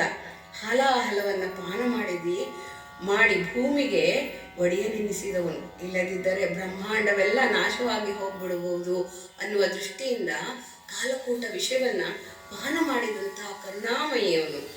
ಕ್ಷುದ್ರರಿಗೆ ಕ್ರೂರ, ರಾಕ್ಷಸರಿಗೆ ಹೀಗೆ ಇದ್ರೆ ಆಗುತ್ತೆ, ಕ್ರೂರವಾಗೇ ಇರಬೇಕು. ವಜ್ರಾದಪಿ ಕಠೋರಾಣಿ ಎಂಬುದು ನೀ ಕುಸುಮಾದಪಿ. ಭಕ್ತರಿಗೆ ದಯಾಮಯನಾದವನು, ದುಷ್ಟ ರಾಕ್ಷಸರಿಗೆ ಧನುಜರಿಗೆ ಕ್ರೂರನೇ. ಕ್ಷಮನ ನತಪಕ್ಷ, ಯಾರು ಸ್ತುತಿಸಿ ಬರ್ತಾರೋ, ಶರಣು ಬರ್ತಾರೋ ಅವರಿಗೆ ಕ್ಷಮೆಯನ್ನು ಕೊಡುವವನು, ಕೈವಲ್ಯವನ್ನು ಕೊಡುವವನು. ಭಗವಂತ ಗಜಾಸುರನನ್ನ ವಧೆ ಮಾಡಿ ಕೃತ್ತಿವಾಸನಾದನು, ಅವನಿಗೆ ಕೃಪೆ ಮಾಡಿದನು, ಕೈವಲ್ಯವನ್ನು ಕೊಟ್ಟವನು. ಆ ಅಸುರತ್ವವನ್ನು ನಾಶ ಮಾಡಿದನೇ ಹೊರತು ದಯೆಯಿಂದಲೇ ಅಸುರತ್ವವನ್ನು ನಾಶ ಮಾಡಿರುವುದು. ಅಸುರನನ್ನೇ ಇಲ್ಲವಾಗಿಸುವುದಿಲ್ಲ, ಅಸುರ ಗುಣವನ್ನ ಇಲ್ಲವಾಗಿಸುವವನು. ಹಾಗಾಗಿ ಅವನು ದಯಾಮಯ. ದಕ್ಷ ತಪ್ಪಿದ ಯಜ್ಞವನ್ನ ಮಾಡಿದ್ದಕ್ಕೆ ಅವನ ಯಜ್ಞದಲ್ಲಿ ಶಿಕ್ಷೆಯನ್ನು ಕೊಟ್ಟವನು. ನಿಜ ಕುಕ್ಷಿಸ್ಥಳ ನಿಕ್ಷಿಪ್ತ ಬ್ರಹ್ಮಾಂಡ, ತನ್ನ ಹೊಟ್ಟೆಯೇ ಇಡೀ ಬ್ರಹ್ಮಾಂಡಕ್ಕೆ ಆಶ್ರಯದಾತನಾಗಿರುವವನು. ಅಂಥ ಮೃಡ ನಮ್ಮನ್ನು ರಕ್ಷಿಸಲಿ. ಬಹುಳ ಕ್ಷತ್ರಂ, ಅವನ ಕ್ಷಾತ್ರಕ್ಕೆ ದುಷ್ಟತನವನ್ನು ಹೊಡೆದೋಡಿಸಲಿ. ಅಂಥ ವೀರೇಶ್ವರ ಶಿವ ನಮ್ಮನ್ನ ಕಾಪಾಡಲಿ ಎಂಬ ಭಾವವನ್ನ ಕವಿ ಈ 3ನೆಯ ಪದ್ಯದಲ್ಲಿ ತರುತ್ತಿದ್ದಾನೆ. ಪರಿಣಾಮದ ಕಣಿ ಶಾಂತಿಯ ನಿಧಿ ಭಕ್ತಿಯ ಸಾಗರಂ ಏಕೋ ನಿಷ್ಠೆಯ ಹರಂ ಅತಿ ಸಾಮರ್ಥ್ಯದ ತರು ನೀತಿಯ ಕಡಲು ದಯಾಗಾರಂ ಪುಣ್ಯದ ಪುಂಜಂ ಸತ್ಯದ ಸದನಂ ಹರುಷದ ಮಡು ಸರ್ವಜ್ಞತ್ವದ ಶಾಸನ ಸುಸ್ಥಿರದ ಆಸ್ತನಯುಕ್ತಂ ಹಂಪೆಯ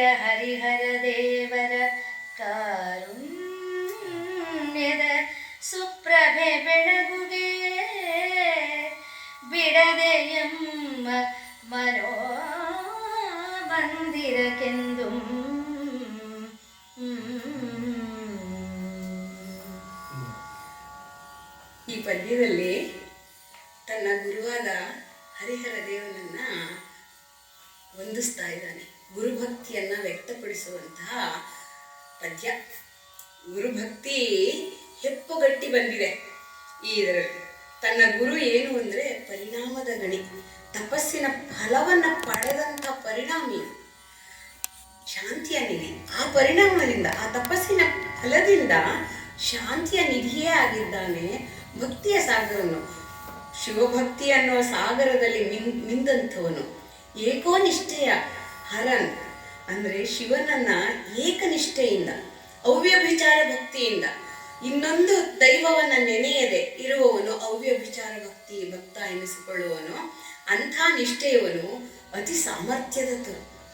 ಅವನ ಕಾವ್ಯವಾಗಲಿ, ಅವನ ಭಕ್ತಿಯಾಗಲಿ, ಅವನ ನೀತಿಯಾಗಲಿ, ಅವನ ಇದಾಗಲಿ, ನನ್ನ ಗುರುವಿನ ಸಮಾನರು ಬೇರೆಯವರು ಇರಲು ಸಾಧ್ಯವೇ ಇಲ್ಲವ ಮಾತನ್ನು ಹೇಳುತ್ತಾನೆ. ನೀತಿಯ ಕಡಲಾಗಿದ್ದಾನೆ. ಅವನು ಹೇಳಿದ ಮೇಲೆ ಅದು ನೀತಿಯೇ, ಅಲ್ಲಿ ತಪ್ಪಿಲ್ಲದಂಥ ನೀತಿಯನ್ನ ಹೇಳುವಂತಹ ಗುರು ನನ್ನ ಗುರು. ದಯಾಗಾರಂ, ಎಷ್ಟು ಕೃಪೆ ಅವನಿಗೆ ನನ್ನ ಮೇಲೆ, ಶಿಷ್ಯನ ಮೇಲೆ ಪುಣ್ಯದ ಪುಂಜ. ಎಲ್ಲ ಜನ್ಮದ ಪುಣ್ಯಗಳು ಪರಂಜ್ಯೋತಿ ರೂಪದಲ್ಲಿ ಅವನಲ್ಲಿ ವಾಸ ಮಾಡ್ತಾ ಇದೆ ಅನ್ನುವ ಅರ್ಥ ಬರುತ್ತದೆ. ಸತ್ಯದ ಸದನ ಆ ಬಾಯಲ್ಲಿ, ಆ ಶಿವಭಕ್ತನಾದ ನನ್ನ ಗುರುವಿನ ಬಾಯಲ್ಲಿ ಎಂದೂ ಅಮೃತ ಬರುವುದೇ ಇಲ್ಲ. ಸದಾ ಸತ್ಯವನ್ನೇ ನುಡಿಯುವಂತಹ ಸತ್ಯದ ವಾಸಸ್ಥಳವಾಗಿದ್ದಾನೆ. ಹರ್ಷದ ಮುಡು, ನಾನು ಕಾವ್ಯವನ್ನು ಬರೆದಾಗ ಹರ್ಷ ಪಡುವವನು ನನ್ನ ಗುರು. ಸರ್ವಜ್ಞನಾಗಿದ್ದಾನೆ, ಎಲ್ಲವನ್ನು ಅರಿತವನಾಗಿದ್ದಾನೆ. ಶಾಸನದ ಸುಸ್ಥಿರವನ್ನು ಮಾಡ್ತಾನೆ. ಆ ಸುಸ್ಥಿರ ಸ್ಥಳ ಅವನೇ. ಆ ಎಲ್ಲ ಶಾಸನಗಳನ್ನು ಅಧ್ಯಯನ ಮಾಡಿ ಅದು ಹೀಗೆ ಇದಮಿತ್ತಂ ಎಂದು ಹೇಳುವಂಥವನು ಹಂಪೆಯ ಹರಿಹರ ದೇವನು. ಹಂಪೆಯ ವಿರೂಪಾಕ್ಷನ ಪರಮಭಕ್ತನಾದ ಹರಿಹರ ದೇವನು ಅವರ ಕಾರುಣ್ಯದ ಪ್ರಭೆಯನ್ನ ನಮ್ಮ ಮನೋಮಂದಿರದಲ್ಲಿ ಬೆಳಗಿಸಿ ಇಂಥ ಕೃತಿಯನ್ನು ಬರೆಯಲು ಬೆಳಕನ್ನು ನೀಡಿದ್ದಾರೆ. ಈ ಗುರುಭಕ್ತಿಯ ಅಪಾರ ಮಹಿಮೆಯನ್ನ ಈ ಒಂದು ಪದ್ಯದಲ್ಲಿ ಹೃತ್ಪೂರ್ವಕವಾಗಿ ಹೇಳಿದ್ದಾರೆ ರಾಘವಾಂಕರು. ಅದನ್ನ ಅತ್ಯಂತ ಸುಶ್ರಾವ್ಯವಾಗಿ ನನ್ನ ಗೆಳತಿ ಲಕ್ಷ್ಮಿಯವರು ಹಾಡಿ ರಾಘವಾಂಕ ಮೆಚ್ಚುವಂತೆ ಆಗಿದೆ, ಪ್ರೇಕ್ಷಕರು ಮೆಚ್ಚುವಂತೆ ಇದೆ ಎಂದುಕೊಂಡಿದ್ದೇನೆ. ಬಿಡೆ ಸಕಲಕ್ಕೆ ಬಲಂ ಬಗೆಗೆಂಟೊಡಲ್ ಎಂಟೊಡಲಿಂಗೆ ಬಲಂ ರುದ್ರಂಗೆ ಬಲಂ ನಡುಗಣ್ಣಿಂಗೆ ಬಲಂ ವೀರೇಶ್ವರನ್ ಎದಲ್ ಆತನ ಬಲದ ಕಡುಪಂ ಪಣ್ಣಿ ಪೊಡೆ ಉರಗೇಂದ್ರಂಗೆಣಿಸುವೆನೆಂಬುಡೆ ತರಡಿಗೆ ನೋಡುವಡೆ ಅಮರೇಂದ್ರಂಗೆ ಅರಿದೇನೆ ತಡೆ ನಿನ್ನ ಎನ್ನಳವೇ ಶಿವಭಕ್ತರ ಕರುಣದೆ ಬಲ್ಲಂದದಿಂ ಪೊಗಡುವೆನು. ಈ ಪದ್ಯದಲ್ಲಿ 5ನೆಯ ಪದ್ಯದಲ್ಲಿ ರಾಘವಾಂಕನಿಗೆ ಅರಿವಾಗ್ತಾ ಇದೆ, ತಾನು ಎಂತ ಮಹತ್ತರವಾದದ್ದನ್ನ ಹಿಡಿಯ ಹೊರಟಿದ್ದೇನೆ. ಸಮುದ್ರವನ್ನ ಹಿಡಿದಿಟ್ಟ ಹಾಗೆ ಅಕ್ಷರದಲ್ಲಿ ಹಿಡಿದು ಕೊಡಬೇಕಲ್ಲ, ಅದು ಎಂತ ಕಷ್ಟದ ಕೆಲಸ. ಆ ಕಷ್ಟದ ಕೆಲಸವನ್ನ ಹೇಗೆ ಮಾಡಬೇಕು ನಾನು ಅನ್ನೋದನ್ನ ಹೇಳ್ತಾ ಹೋಗ್ತಾನೆ ಗುರು ರಾಘವಾಂಕ. ಶಿವನ ಅಷ್ಟರೂಪಗಳಿಗೆ ಜಗತ್ತಿಗೆ ಬಲ ಕೊಡುತ್ತೆ. ಆ ಅಷ್ಟರೂಪಗಳಿಗೆ ಶಿವನೇ ಬಲ, ರುದ್ರನೊಬ್ಬನೇ ಬಲ. ಆ ರುದ್ರಂಗೆ ಅವನ ಜ್ಞಾನ ನೇತ್ರವು ಅತ್ಯಂತ ಬಲ. ಆ ಅಗ್ನಿ ನೇತ್ರದಿಂದ ಜನಿಸಿದಂಥ ವೀರೇಶ್ವರನ ಬಲದ ಹಿರಿಮೆಯನ್ನ, ಬಲದ ಶಕ್ತಿಯನ್ನ ಬಣ್ಣಿಸಲು 1000 ನಾಲಿಗೆಯ ಆದಿಶೇಷನಿಗೂ ಅಸಾಧ್ಯ, ಸರ್ವತ್ರ ಸರ್ವದೃಷ್ಟನಾದಂಥ ಸೂರ್ಯನಿಗೂ ಅಸಾಧ್ಯ. ಇನ್ನು 1000 ಕಣ್ಣಿನ ಇಂದ್ರಂಗೆ ಸಾಧ್ಯವೇ? ಬರಿಯ ಕಣ್ಣಷ್ಟೇ ಇಂದ್ರಂದು, ಭಕ್ತಿಯಲ್ಲಿದೆ, ಬರೀ ಭೋಗಿ, ಆಗ ಸಾಧ್ಯವೇ? ಇಂಥ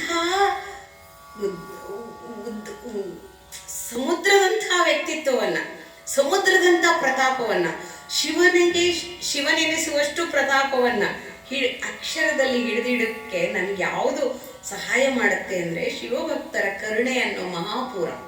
ಆ ಕರುಣೆಯಲ್ಲಿ ಮಿಂದೆದ್ದು ನಾನು ನನಗೆ ಆದಷ್ಟು ತೊಂದರೆ ಇಲ್ಲದೆ ಹೊಗಳ್ತೀನಿ ವೀರಭದ್ರನನ್ನ, ಅವನ ಸಾಮರ್ಥ್ಯವನ್ನ, ಅವನ ಅದ್ವಿತೀಯ ಸಾಮರ್ಥ್ಯವನ್ನ ಅಕ್ಷರದಲ್ಲಿ ಹಿಡಿದಿಡುವ ಪ್ರಯತ್ನ ಮಾಡ್ತೀನಿ ಎನ್ನುವಂಥ ವಿನೀತ ಭಾವದಿಂದ ಈ ಪದ್ಯವನ್ನ ರಾಘವಾಂಕರು ಬರೆದಿದ್ದಾರೆ. ನಾರಾರಸಭಾವಾರ್ಥಂ ಬಂಧಕಲಾ ಸಂಧಾನಂ ಸಂಧಿ ಸಮಾಸ ವಿಭಕ್ತಿಗಳೆಸೆವ ಅಭಿಧಾನಂ ಅಲಂಕಾರ ಪ್ರಕರಣ ಯತಿ ಧಾತು ಕ್ರಿಯಕಾರಕ ನಿರ್ವಾಹ ಸ್ಥಾನ ಪ್ರಕೃತಿ ಪ್ರತ್ಯಯ ಲಿಂಗತ್ರಯದೊಳಗೆ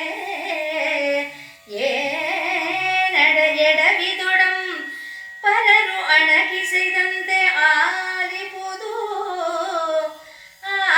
ಆನಂದದೊಳು ಎಲ್ಲ ಭಕ್ತರು ಕರುಣಿಸಿ ತಿದ್ದುವುದು ನಿನ್ನವನೆಂದು.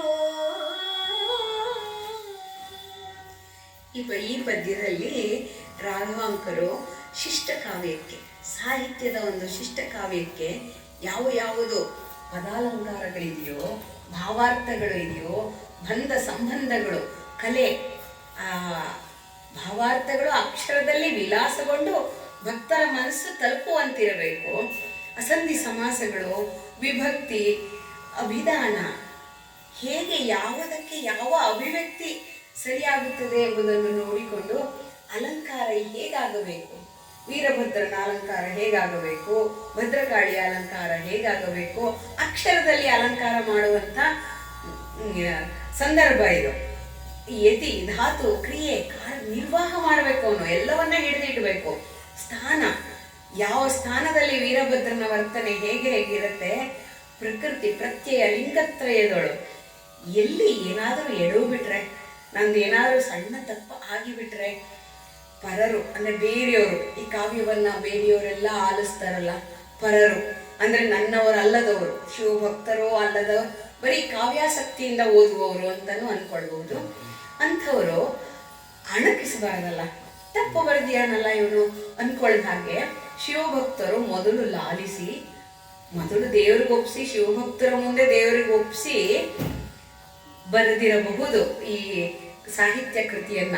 ಅದಕ್ಕೆ ಭಕ್ತರು ಕರುಣಿಸಿ, ಯಾವ್ದಾದ್ರು ಭಾವದಲ್ಲಿ ವ್ಯತ್ಯಾಸ ಆಗಿದ್ದರೆ ನಿಮ್ಮವನಾದ ನನ್ನನ್ನ ಕರುಣಿಸಿ ಇಲ್ಲಿ ತಿದ್ದುಗೋ ಮಗನೇ ಅಂತ ಹೇಳಿದ್ರೆ ನಾ ತಿದ್ಕೊಳ್ತೀನಿ ಅನ್ನೋ ವಿನಮ್ರ ಭಾವನೆಯನ್ನ ಈ ಪದ್ಯ ಅತ್ಯಂತ ಸಮರ್ಥವಾಗಿ ಹಿಡಿದಿಟ್ಟಿದೆ. ವಿನಮ್ರ ಭಾವತೆ. ಕಡುಗಲಸಿದ ಕದನದ ಕರ್ಕಶದನುಜನ ಬೆನ್ನಡಗನು ಬಗಿದ ಅದರಿಂದೊಸರುವ ಬಿಸಿನೆತ್ತರ ಕುಡಿದ ಅಡಗನು ಕಾರಿದ ಹೆಚ್ಚಿನ ಮರುಳಾಟದ ಮರವಿಂ ಲೋಕಂಗಳನು ಹೊಡಿಗೆಯೊತ್ತಿರ ನರಸಿಂಹನ ಹಣೆಗಾರಿಪಿ ತೊಡೆದ ಆ ವೀರೇಶನ ಲೀಲಾ ಕಥನವ ಪದವಿಡುವೆನು ಚಿತ್ತೈಸುವುದು ಅಪ್ರತಿಮ ಶಿವಾಚಕರಡರಿಯದ ನಿಚ್ಚಟರು. ಇಲ್ಲಿ ಸ್ವಲ್ಪ ಶಿವಭಕ್ತಿಯ ಅತಿರೇಕ ಕಂಡುಬರುತ್ತೆ. ಇದರಲ್ಲಿ ಹನುಮಂತಂದೊಂದು ಶ್ಲೋಕ ಜ್ಞಾಪಕ ಬರುತ್ತೆ ನನಗೆ.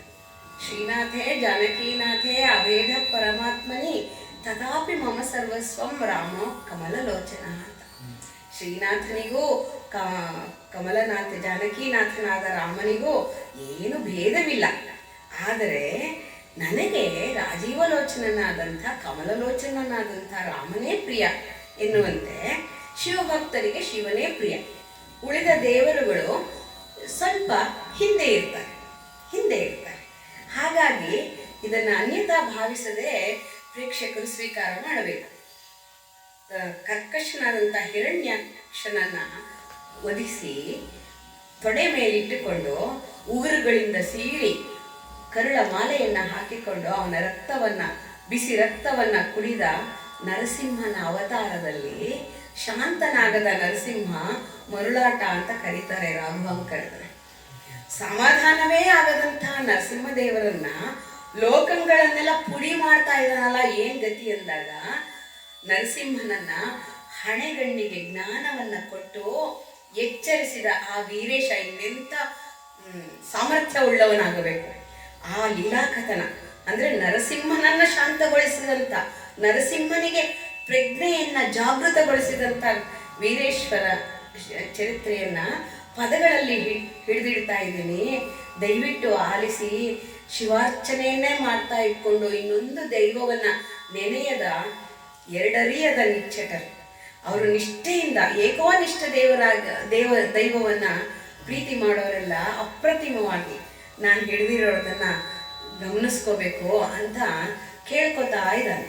ಅಂದ್ರೆ ತನ್ನ ಶಿವಭಕ್ತಿಯ ಅತಿರೇಕವನ್ನ, ತಾನು ಶಿವಭಕ್ತನೇ ಬಿಟ್ಟು ಬೇರೆ ಇಲ್ಲ ನನಗೆ ಅನ್ನುವುದನ್ನ ಸ್ಪಷ್ಟ ಚಿತ್ರಣವನ್ನ ಕೊಡ್ತಾ ಇದ್ದಾರೆ ರಾಘವಾಂಕರು. ಕೃತಿನಾಮಂ ವೀರೇಶ್ವರ ಚರಿತಂ ಬಗೆಗೆ ಕೃತಿಪತಿಯು ಓರಂಗಲ್ಲಿನ ವೀರೇಶ್ವರನು ಈ ಕೃತಿಗೆ ಸಹಾಯರು ಸದ್ಭಕ್ತ ಸಮೂಹಂ ಕೃತಿಯಂ ಮುದದಿಂ ಪೇಳ್ದವನು ಯತಿಪತಿ ಹಂಪೆಯ ಹರಿದೇವರ ಕಾರುಣ್ಯದ ಸುತ ಶಿವ ಕವಿಭೃತ್ಯಂ ಹಂಪೆಯ ರಾಘವ ಪಂಡಿತ ನೆನಲು ಈ ಕೃತಿಯಂ ಮೆಚ್ಚದ ಸಜ್ಜನರಾರು ಹಂಪೆಯ ರಾಘವ ಪಂಡಿತ ನೆನಲು ಈ ಕೃತಿಯಂ ಮೆಚ್ಚದ ಸಜ್ಜನರಾರು ಈ ವಸುಧಾ ಚಕ್ರದೋಳು. ಈ ಕೃತಿಯ ಅಧಿಷ್ಠಾನ ಅಧಿಷ್ಠಾತ್ರ ದೈವವಾದಂಥ ಓರಂಗಲ್ಲಿನ ವೀರೇಶ್ವರ ಸ್ವಾಮಿಯ ಕೃಪೆಯನ್ನ ಹೊಗಳ್ತಾ ಇದ್ದಾರೆ ರಾಘವಾಂಕರು. ಕೃತಿನಾಮವೇ ವೀರೇಶ್ವರ ಚರಿತೆ. ಇದಕ್ಕೆ ಅಧಿಷ್ಠಾನ ದೈವ ಕೃತಿಗೆ ಸ್ಫೂರ್ತಿದಾಯಕನೇ ಓರಂಗಲ್ಲಿನ ವೀರೇಶ್ವರನು.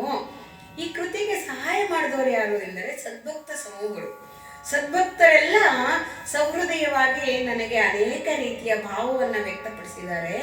ಅದರಿಂದ ಈ ಕೃತಿ ಹೇಳಕ್ಕೆ ನನಗೆ ತುಂಬ ಸಂತೋಷದಿಂದ ಹೇಳ್ತಾ ಇದ್ದೀನಿ. ನಾನು ಯತಿಪತಿ ಹಂಪೆಯ ಹರಿಹರ ದೇವರ ನಾನು ಯಾರು ಹೇಳ್ತಾ ಇರೋನು? ಹರಿಹರನ ಅವನು ಯಾರು? ಕಾರುಣ್ಯದ ಸುತ.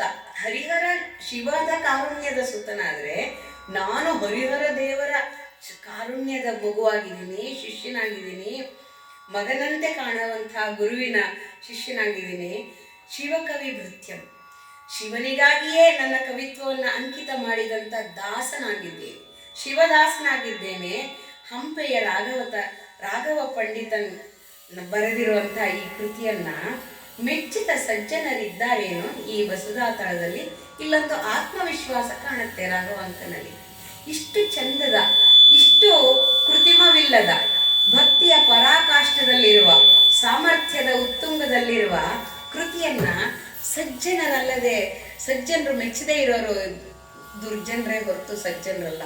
ಸಜ್ಜನರೆಲ್ಲರೂ ಇದನ್ನ ಆಲಿಸಿ ಸಂತೋಷ ಪಡುವಂಥದ್ದು ಎನ್ನುವ ಭಾವವನ್ನ ಈ ಪದ್ಯದಲ್ಲಿ ಕವಿ ವ್ಯಕ್ತಪಡಿಸ್ತಾ ಇದ್ದಾರೆ. ಕ್ಷಿತಿಯೊಳು ಶಿವಭಕ್ತರಿಗೆ ಶಿವಂಗೆ ಆ ಮಾರುದ ಮತಿಯೊಳ್ ಮರೆದ ಅಜಗಿಜ ಹರಿಗಿರಿ ಸುರಪತಿ ಗಿರಪತಿ ಮೊದಲಾದ ಉಡುಪುಳಿ ದೇವರ ನವನೀಶರು ಮೊದಲೆನಿಸಿದ ಭವಿಗಳನ್ನು ತುತಿಸಿದೆನಾದೊಡೆ ಸರಶಿವ ದೂಷಕ ನಾನೆಂಬ ಅತಿ ಬಿರುದಿನ ಶಿವಕವಿ ಹಂಪೆಯ ರಾಘವ ಪಂಡಿತನೆನಲು ಈ ಮೀಸಲು ಕವಿತೆಯ ಚಿತ್ತೈಸುವುದು ಎರಡರಿಗದನು ನಿಚ್ಚಟರು.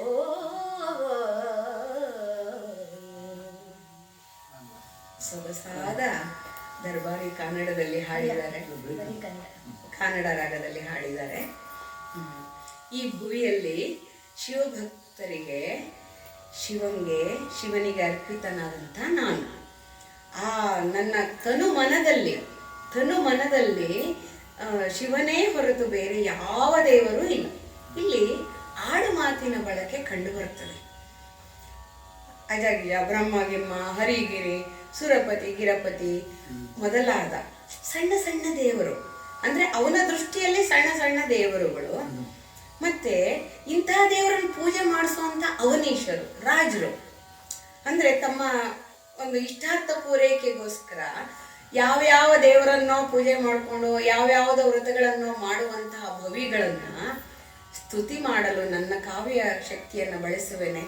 ಹಾಗೇನಾದ್ರು ಬಳಸ್ಬಿಟ್ರೆ ಶಿವದೂಷಕ ನಾನು, ಶಿವನನ್ನ ನಿಂದೆ ಮಾಡಿದವನು ನಾನು ಅಂದುಬಿಡಿ ನೀವೆಲ್ಲ. ಯಾರು ಎರಡರಿಯದ ನಿಚ್ಚಟರು, ಶಿವಭಕ್ತರಾದಂಥ ಇನ್ನೊಂದು ದೈವವನ್ನ ಯಾವುದಕ್ಕೂ ಆಶ್ರಯಿಸದಂಥವರು ಶಿವಕವಿಯಾದಂಥ ಹಂಪೆಯ ರಾಘವ ಪಂಡಿತನು ಎಂದು ಬಿಡಿ. ನಾನು ಶಿವದೂಷಕ ಅಂದು ಬಿಡ್ತಾರೆ. ಆದ್ರಿಂದ ಈ ಶಿವನಿಗೇ ಮೀಸಲಾದಂಥ ನನ್ನ ಕವಿತಾ ಶಕ್ತಿಯನ್ನ, ಈ ಅಕ್ಷರ ಶಕ್ತಿಯನ್ನ ಖಂಡಿತವಾಗಿ ಚಿತ್ತದಿಂದ ಮನದ ಬಾಗಿಲನ್ನ ತೆರೆದು ಅದನ್ನ ಸ್ವೀಕಾರ ಮಾಡಲಿ ಶಿವಭಕ್ತರು ಎನ್ನುವಂತಹ ವಿನೀತತೆಯನ್ನು ತೋರಿಸ್ತಾನೆ ರಾಘವಾಂಕರು. ಯಾಕೆಂದ್ರೆ ಎಲ್ಲಿಯಾದರೂ ಬೇರೆಯದನ್ನ ನೋಡಿದ್ರೆ ಶಿವಭಕ್ತರಿಗೆ ನೋವಾಗುತ್ತೆ. ಶಿವನ ಚರಿತ್ರೆಯಲ್ಲಿ ಬೇರೆಯವ್ರನ್ನೆಲ್ಲ ಹೊಗಳೋದೇನಲ್ಲ, ಇದು ಸರಿಯಲ್ಲ, ಅಧಿಷ್ಠಾತೃ ದೈವ ಯಾವುದಿರುತ್ತೋ ಅದಕ್ಕೆ ಪೂಜೆ ಆಗಬೇಕು ಅಂತ ಈ ಒಂದು ಭಾವದಲ್ಲಿ ಈ ಪದ್ಯವನ್ನ ಬರೆದಿದ್ದಾರೆ. ಪರಿಕಿ ಪೊಡೆ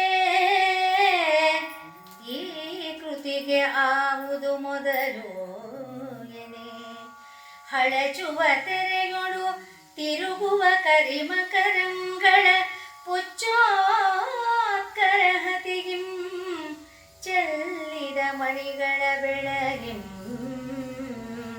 ಶ್ವೇತದ್ವೀಪವನು ಅಣಕಿಸುತ್ತ ಶರನಿಧಿಯೊಪ್ಪುವುದು ಅಂತ ಶರನಿಧಿ ಪರಿವೃತ ಧರೆಯೊಪ್ಪುವುದು ಅಂತ ಧರೆಯ ಶಿರೋಮಣಿಯ ಮೋಲ್ ಸುರಗಿರಿಯೊಪ್ಪುವುದು ಅಂತ ಸುರಗಿರಿಯ ಉತ್ತರ ಭಾಗವನು ಬಣ್ಣಿಪೆನು.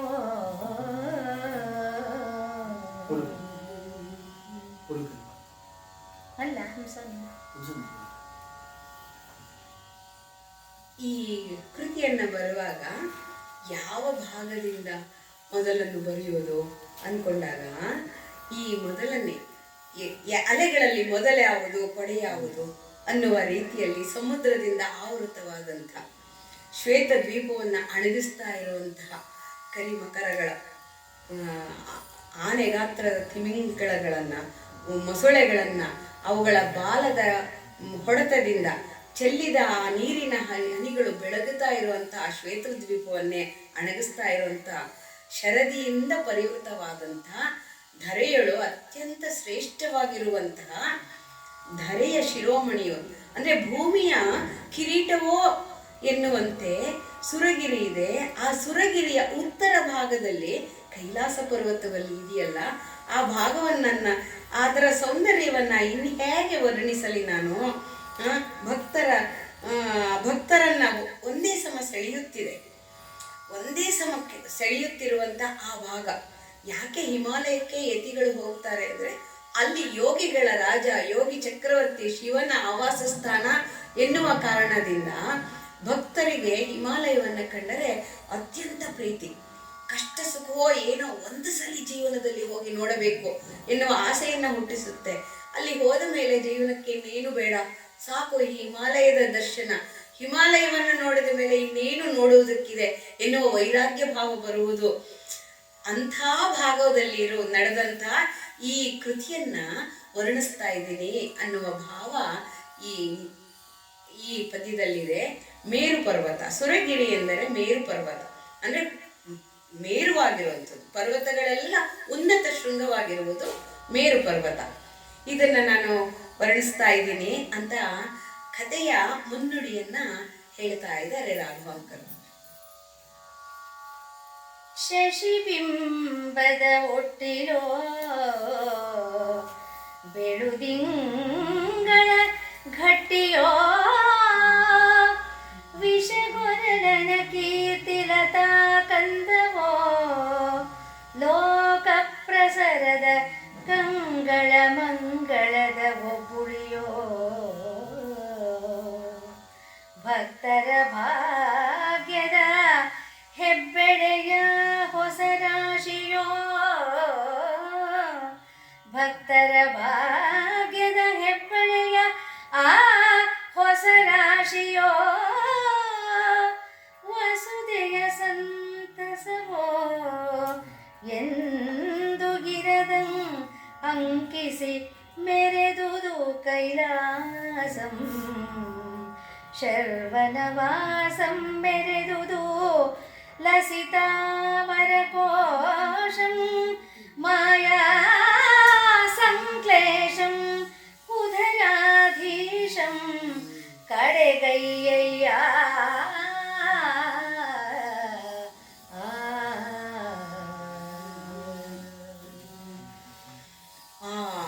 ಶಿವನ ಆವಾಸ ಸ್ಥಾನವಾದಂಥ ಕೈಲಾಸ ಹೇಗೆ ಮೆರಿತಾ ಇದೆ ಅಂದರೆ, ರಜತಾದ್ರಿ ಹಾಗೆ ಶಶಿಬಿಂಬಗಳನ್ನೆಲ್ಲ ಕೂಡಿಸಿ ರಾಶಿ ಹಾಕಿದೆ. ಆ ಪರ್ವತದ ಮೇಲಿಂದ ಹಾಕಿಬಿಟ್ಟಿದಾರೋ ಎಲ್ಲ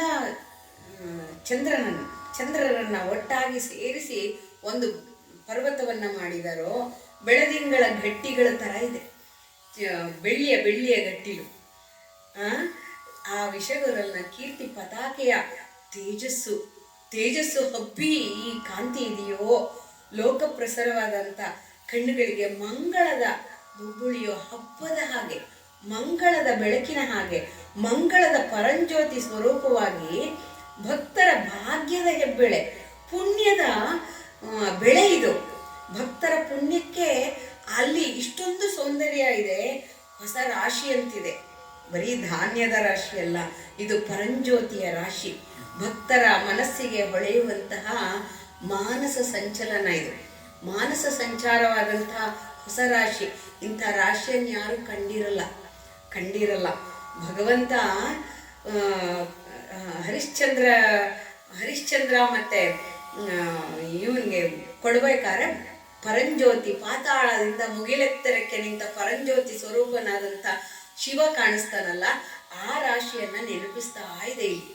ಆ ರಾಶಿ ಅಂದ ತಕ್ಷಣ ಪಾತಾಳದಿಂದ ಭುವಿ ಎತ್ತರಕ್ಕೂ ನಿಂತಂತ ಹೊಳೆಯುವ ಕೈಲಾಸದ ರಾಶಿ. ವಸುಧೆಯ ಸಂತಸೋ, ಭೂಮಿಯಲ್ಲಿ ಸಂತೋಷದ ಭಾಗವೋ ಎಂಬಂತೆ ಇಲ್ಲಿ ಇದನ್ನ ಟಂಕಿಸಿದೆ. ಅಂದ್ರೆ ಅದಕ್ಕೊಂದು ಟಸ್ಸೆ ಒತ್ತಿದೆ, ಮುದ್ರೆ ಒತ್ತಿ ಮೆರಿತಾ ಇದೆಯಂತೆ. ಭೂಮಿಗೆ ಇದೆ ವಸುದೆಯ ಸಂತಸ, ಇಲ್ಲಿ ಬಂದ್ರೆ ಸಂತಸ ಸಿಗೋದು. ಇನ್ಯಾವ ಭಾಗಕ್ಕೆ ಹೋದರೂ ಆ ಹರ್ಷದ ಹೊನಲು ಇಷ್ಟು ಪ್ರಮಾಣದಲ್ಲಿ ಸಿಗುವಂತಿಲ್ಲ. ಅಲ್ಪ ಸ್ವಲ್ಪ ಸಿಗಬಹುದು ಸಂತೋಷದ, ಆದರೆ ಇಲ್ಲಿ ಭಕ್ತರ ಪುಣ್ಯದ ರಾಶಿಯೇ ಇದೆ. ಆ ಸಂತೋಷದ ರಾಶಿ, ಮಂಗಳದ ರಾಶಿ. ಶಿವನೇ ಮಂಗಳ, ಶಿವನೇ ಸತ್ಯ, ಶಿವನೇ ಸುಂದರ ಎನ್ನುವ ರೀತಿಯಲ್ಲಿ ಶರ್ವನ ವಾಸಸ್ಥಾನವಾದಂಥ ಕೈಲಾಸ ಮೆರೀತಾ ಇದೆ. ಅಮರಕೋಶ, ಆ ಅಮರರೆಲ್ಲ ಅಲ್ಲಿ ಬಂದು ಒಟ್ಟುಗೂಡ್ತಾ ಇದ್ದಾರೆ, ಒಂದು ಕೋಶದಲ್ಲಿ ಇದ್ದ ಹಾಗೆ. ಅಂದರೆ ಎಲ್ಲರೂ ಅಲ್ಲಿ ಬಂದಿದ್ದಾರೆ, ಎಲ್ಲ ನೆರೆದಿದ್ದಾರೆ ಅಲ್ಲಿ.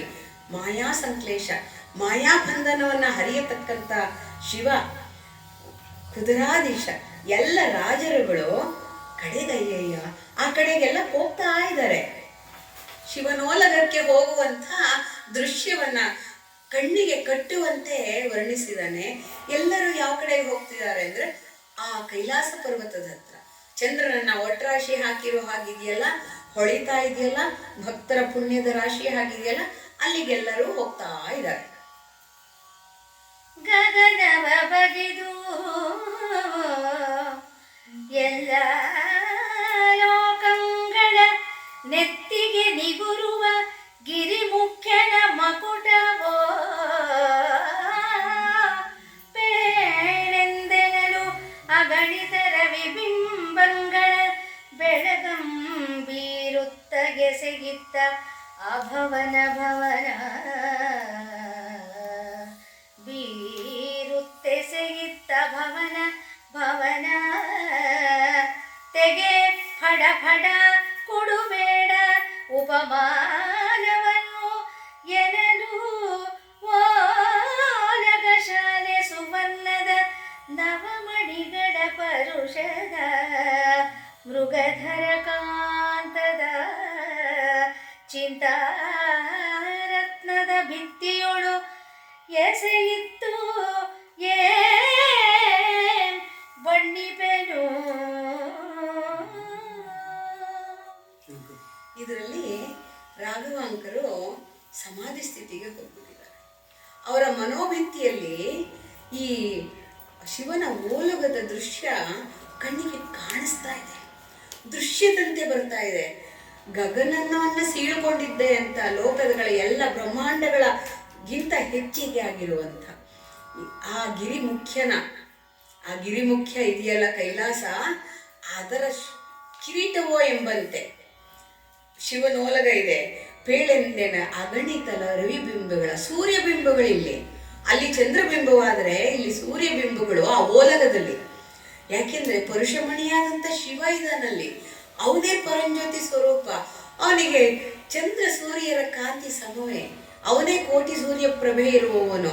ಅಂಥ ಬೆಳಕನ್ನ ಬೀರುತ್ತಾ ಮಿಂಚ್ತಾ ಇತ್ತು ಅಭವನ ಭವನ, ಭವದೂರನ ಭವನ. ಆ ಭವವನ್ನ ನಿವಾರಿಸುವವನು, ಈ ಜನ್ಮ ಮರಣ ಚಕ್ರಗಳನ್ನ ಮೀರಿಸುವನ್ನ, ಭವವನ್ನ ತಾರಿಸುವ ಆ ಭವ, ಆ ಶಿವ. ಇದಕ್ಕೆ ಉಪಮಾನ ಕೊಡಕ್ಕೆ ಸಾಧ್ಯವೇ? ಪಡಪಡ ಆಗಲ್ಲ, ಕೊಡು ಬೇಡ ಉಪಮಾನವನ್ನೇ ಕೊಡಬೇಡ, ನೀನ್ ಬರೀ ಅದನ್ನೇ ಹೇಳ್ಬಿಡು ಸಾಕು, ಹೋಲ್ಸಕ್ಕೆ ಯಾವುದಕ್ಕೂ ಆಗಲ್ಲ. ಆ ರೀತಿಯಲ್ಲಿ ಆ ಓಲಗ ಶಾಲೆ ನವರತ್ನಗಳ ಆ ಪರುಷಮಣಿ ಮೃಗಧರ ಕಾಂತ ಇದ್ದಾನಲ್ಲ, ಪರುಷಮಣಿಯೇ ಅವನು ಮುಟ್ಟಿದ್ದೆಲ್ಲ ಜ್ಯೋತಿ ಆಗತ್ತೆ, ಅವ್ನು ಮುಟ್ಟಿದ್ದೆಲ್ಲ ಕಾಂತಿಯುತವಾಗತ್ತೆ. ಅಂಥ ಚಿಂತಾರತ್ನನಾದ ನನ್ನ ಮನಸ್ಸಿನ ಚಿಂತಾಗೃಹದಲ್ಲಿ, ಚಿಂತಾಮಣಿ ಗೃಹ ಇರುತ್ತಲ್ಲ ಮಾನಸದಲ್ಲಿ, ಆ ಮಾನಸದ ಭಿತ್ತಿಯೊಳಗೆ, ಆ ಚಿಂತಾಮಣಿಯೊಳಗೆ ಈ ಶಿವನ ಓಲುಗವನ್ನ ಕಣ್ಣಿಗೆ ಕಾಣುವಂತೆ ಸಮಾಧಿ ಸ್ಥಿತಿಯಲ್ಲಿ ರಾಘವಾಂಕರು ದರ್ಶನ ಮಾಡ್ತಾ ಇದ್ದಾರೆ. ವಿನುತ ವಾಸದ ನವಮಣಿಗಣಮಯ ಸಿಂಹಾಸನದೊಳು ನೋಡುವ ಮಾತಾಡುವ ಕೈ ನೀಡುವ ಸನುಮಾನಿಸಿ ಬಯಸಿದ ಸರಿಸುತ್ತಿಹ ಕಲ್ಪದ್ರುಮವೆಂದೆನಿಸುವ ಶಿವನು ತನಗೆ ಓಲಗದೊಳ್ ನೆರೆದಿದ್ದ ಎಲ್ಲ ದೇವನಿಕಾಯಂ ಪೊಗಳಲು ಮಂಗಳ ದರ್ಪಣದಂತ ಅನುವರ್ತಿಸುತ್ತ ಒಪ್ಪಿದನು ಅಪ್ರತಿಮ ಸಕಲ ಚರಾಚರ ಜನ್ಮಸ್ಥಳನು.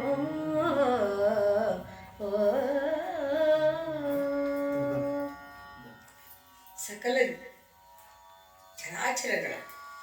ಜಡಚೇತನಗಳ ಜನ್ಮಸ್ಥಾನವೇ ಶಿವ. ಅಂಥ ಶಿವನೋಲಗವನ್ನ ರಾಘವಾಂಕರ ಮನಸ್ಸು ಝೂಮ್ ಆಗಿ ಹತ್ತಿರದಲ್ಲಿ ನೋಡ್ತಾ ಇದೆ. ಆ ಸುರಗಿರಿಯನ್ನು ದೂರ ನೋಡಿದಾಯಿತು, ಆ ಭಾಗ ನೋಡಿದ್ದಾಯಿತು, ಕೈಲಾಸವನ್ನು ನೋಡಿದ್ದಾಯಿತು, ಓಲಗದೊಳಗೆ ಬಂದಿದ್ದಾಯಿತು. ಓಲಗದ ಒಳಗೆ ನೋಡ್ತಾ ಇದೆ ಅವನ ಮನೋನೇತ್ರಗಳು. ಆ ಓಲಗದ ಸಿಂಹಾಸನದಲ್ಲಿ, ನವರತ್ನಮಯ ಸಿಂಹಾಸನದಲ್ಲಿ ಆ ಪರಂಜ್ಯೋತಿ ಕೂತಿದ್ರೆ ನವರತ್ನಗಳು ಮಂಕ ಕಾಣಿಸ್ತಾ ಇದೆ, ಶಿವ ಉಜ್ವಲವಾಗಿ ಕಾಣಿಸ್ತಾ ಇದ್ದಾನೆ. ಅಲ್ಲಿ ಎಷ್ಟೆಷ್ಟು ಜನ ಸೇರಿದ್ದಾರೆ, ಎಷ್ಟು ದೇವತೆಗಳು, ರಾಜರುಗಳು, ಪ್ರತಿಯೊಬ್ಬರು ಭಕ್ತರು, ಗಣಗಳು, ಮುನಿಗಳು ಪ್ರತಿಯೊಬ್ಬರು ಇದ್ದಾರಲ್ಲ, ಅವರೆಲ್ರಿಗೂ ಶಿವನನ್ನ ನೋಡುವ ಮಾತಾಡುವ ಕೈ ನೀಡ್ತಾ ಇದ್ದಾರೆ. ಸನ್ಮಾನ ಮಾಡಬೇಕು ಅಂತ ಬಯಸ್ಕೊಳ್ತಾ ಇದ್ದಾರೆ. ಶಿವನನ್ನ ಸನ್ಮಾನ ಮಾಡ್ಬೇಕು. ನಾವು ಬಂದಿರೋದೇ ಪರಮಾತ್ಮನನ್ನ ನೋಡಕ್ಕೆ.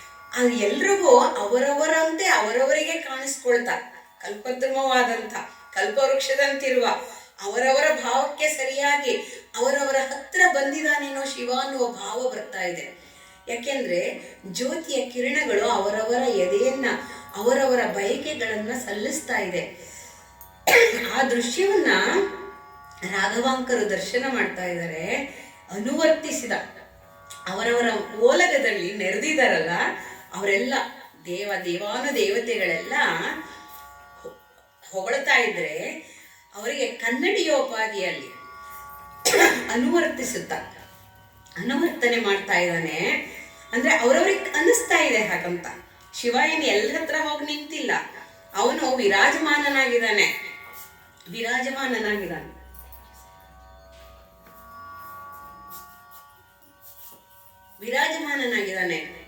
ಆದ್ರೆ ಆ ಪರಂಜ್ಯೋತಿಯ ಕಿರಣಗಳು ಅವರವರ ಎದೆಯನ್ನ, ಶಿವ ನನ್ನನ್ನ ಸನ್ಮಾನಿಸ್ತಾ ಇದ್ದಾನೆ, ನನ್ನ ಕೈಯನ್ನ ಹಿಡ್ಕೊಂಡಿದ್ದಾನೆ, ನನ್ನ ಹತ್ರ ಮಾತಾಡ್ತಾ ಇದ್ದಾನೆ, ನನಗೇನ್ ಬೇಕೋ ಅದೆಲ್ಲ ಕೊಡ್ತಾ ಇದ್ದಾನೆ ಅನ್ನುವ ಭಾವವನ್ನ, ಆ ಅಪ್ರತಿಮ ಸಕಲ ಚರಾಚರಗಳನ್ನು ಕಾಪಾಡುವಂತ ಶಿವನು ಆ ಭಾವನೆಯನ್ನ ಬರೆಸ್ತಾ ಇದ್ದಾನೆ. ಅದನ್ನ ರಾಘವಾಂಕರು ದರ್ಶನ ಮಾಡಿ ಅಕ್ಷರದಲ್ಲಿ ಹಿಡಿದಿಟ್ಟಿದ್ದಾರೆ. ಇದು ಅದ್ಭುತದಲ್ಲಿ ಅದ್ಭುತ. ಹೇಗೆ ರಾಘವಾಂಕರು ಪ್ರವೇಶ ಮಾಡಿದ್ದಾರೆ ಅಂದ್ರೆ, ಶಿವನೋಲಗದಲ್ಲಿ ತಮ್ಮ ತನುಮನ ಪ್ರಾಣಗಳನ್ನ ಅರ್ಪಿಸಿದವರಿಗೆ ಮಾತ್ರ ಈ ತರ ಮನೋದರ್ಶನ ಆಗಲು ಸಾಧ್ಯ. ಈ ಶಿವಭಕ್ತಿ ಅನ್ನುವಂಥ ಭಕ್ತನನ್ನ ಆ ಮನಸ್ಸು ಅನ್ನುವ ಆ ಚಿಂತಾಮಣಿ ಗೃಹದಿಂದ ಭಗವಂತ ತನ್ನ ಓಲಗಕ್ಕೆ ಕರ್ಕೊಂಡು ಹೋಗಿರುವಂತೆ ನಮಗೂ ಭಾಸವಾಗುತ್ತಿದೆ. ಅಷ್ಟು ಸೊಗಸಾಗಿದೆ ಈ ಪದ್ಯ. ಅಕ್ಷರ ಮಹಿಮೆಯಲ್ಲ, ಶಿವ ಮಹಿಮೆ ಎಂದು ಭಾವಿಸುತ್ತೇನೆ.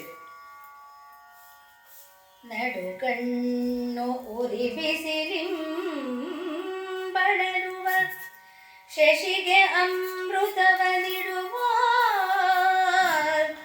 ಬಡುಕುವ ಚಮರಿಯ ಪೊಸಸಿ ಗುರಿಗಳು ಜಡಿಯಲ್ಕೆ ಹುಡುಗುವ ಪಣಿಗಳಿಗೆ ಆಹುತಿ ಕೊಡುವಂತಿಗ ವಿಜ್ಜನ ಸತಿಯರು ಎನೆ ತೊಡಿಗೆಯ ನಾನಾ ದೇವರ ತಲೆಗಳು ನಾಚರು ಪಿಡಿದೆತ್ತಿದ ಮುಕುರಂಗಳ ಕಡುಮನ್ನಣೆಗಳ ಮಡದಿಯರು ಒಪ್ಪಿದರು ವಸಂತನನು ಉಪಚರಿಸುತ್ತಿಹ ವನದೇವಿಯರಂತೆ ಮಡದಿಯರು ಕಡುಮನ್ನಣೆಗಳಲ್ಲಿ ಒಪ್ಪಿದರು. ಈ ಪದ್ಯದಲ್ಲಿ ರಾಘವಾಂಕರು ಇನ್ನೂ ಹತ್ತಿರ ಹೋಗಿದ್ದಾರೆ. ಪ್ರತಿಯೊಂದನ್ನು ತನ್ನ ಕ್ಷಕಿರಣದಿಂದ, ಕಣ್ಣಿನಿಂದ ನೋಡುವ ದರ್ಶನವನ್ನ ಮಾಡಿಸ್ತಾ ಇದ್ದಾರೆ. ತಾವು ಮಾಡಿ ನಮಗೂ ಮಾಡಿಸ್ತಾ ಇದ್ದಾರೆ ಅನ್ಸುತ್ತೆ. ಶಿವನ ಅಗ್ನಿ ನೇತ್ರದಿಂದ ಚಂದ್ರ ಬಳಲ್ತಾ ಇದ್ದಾನಂತೆ.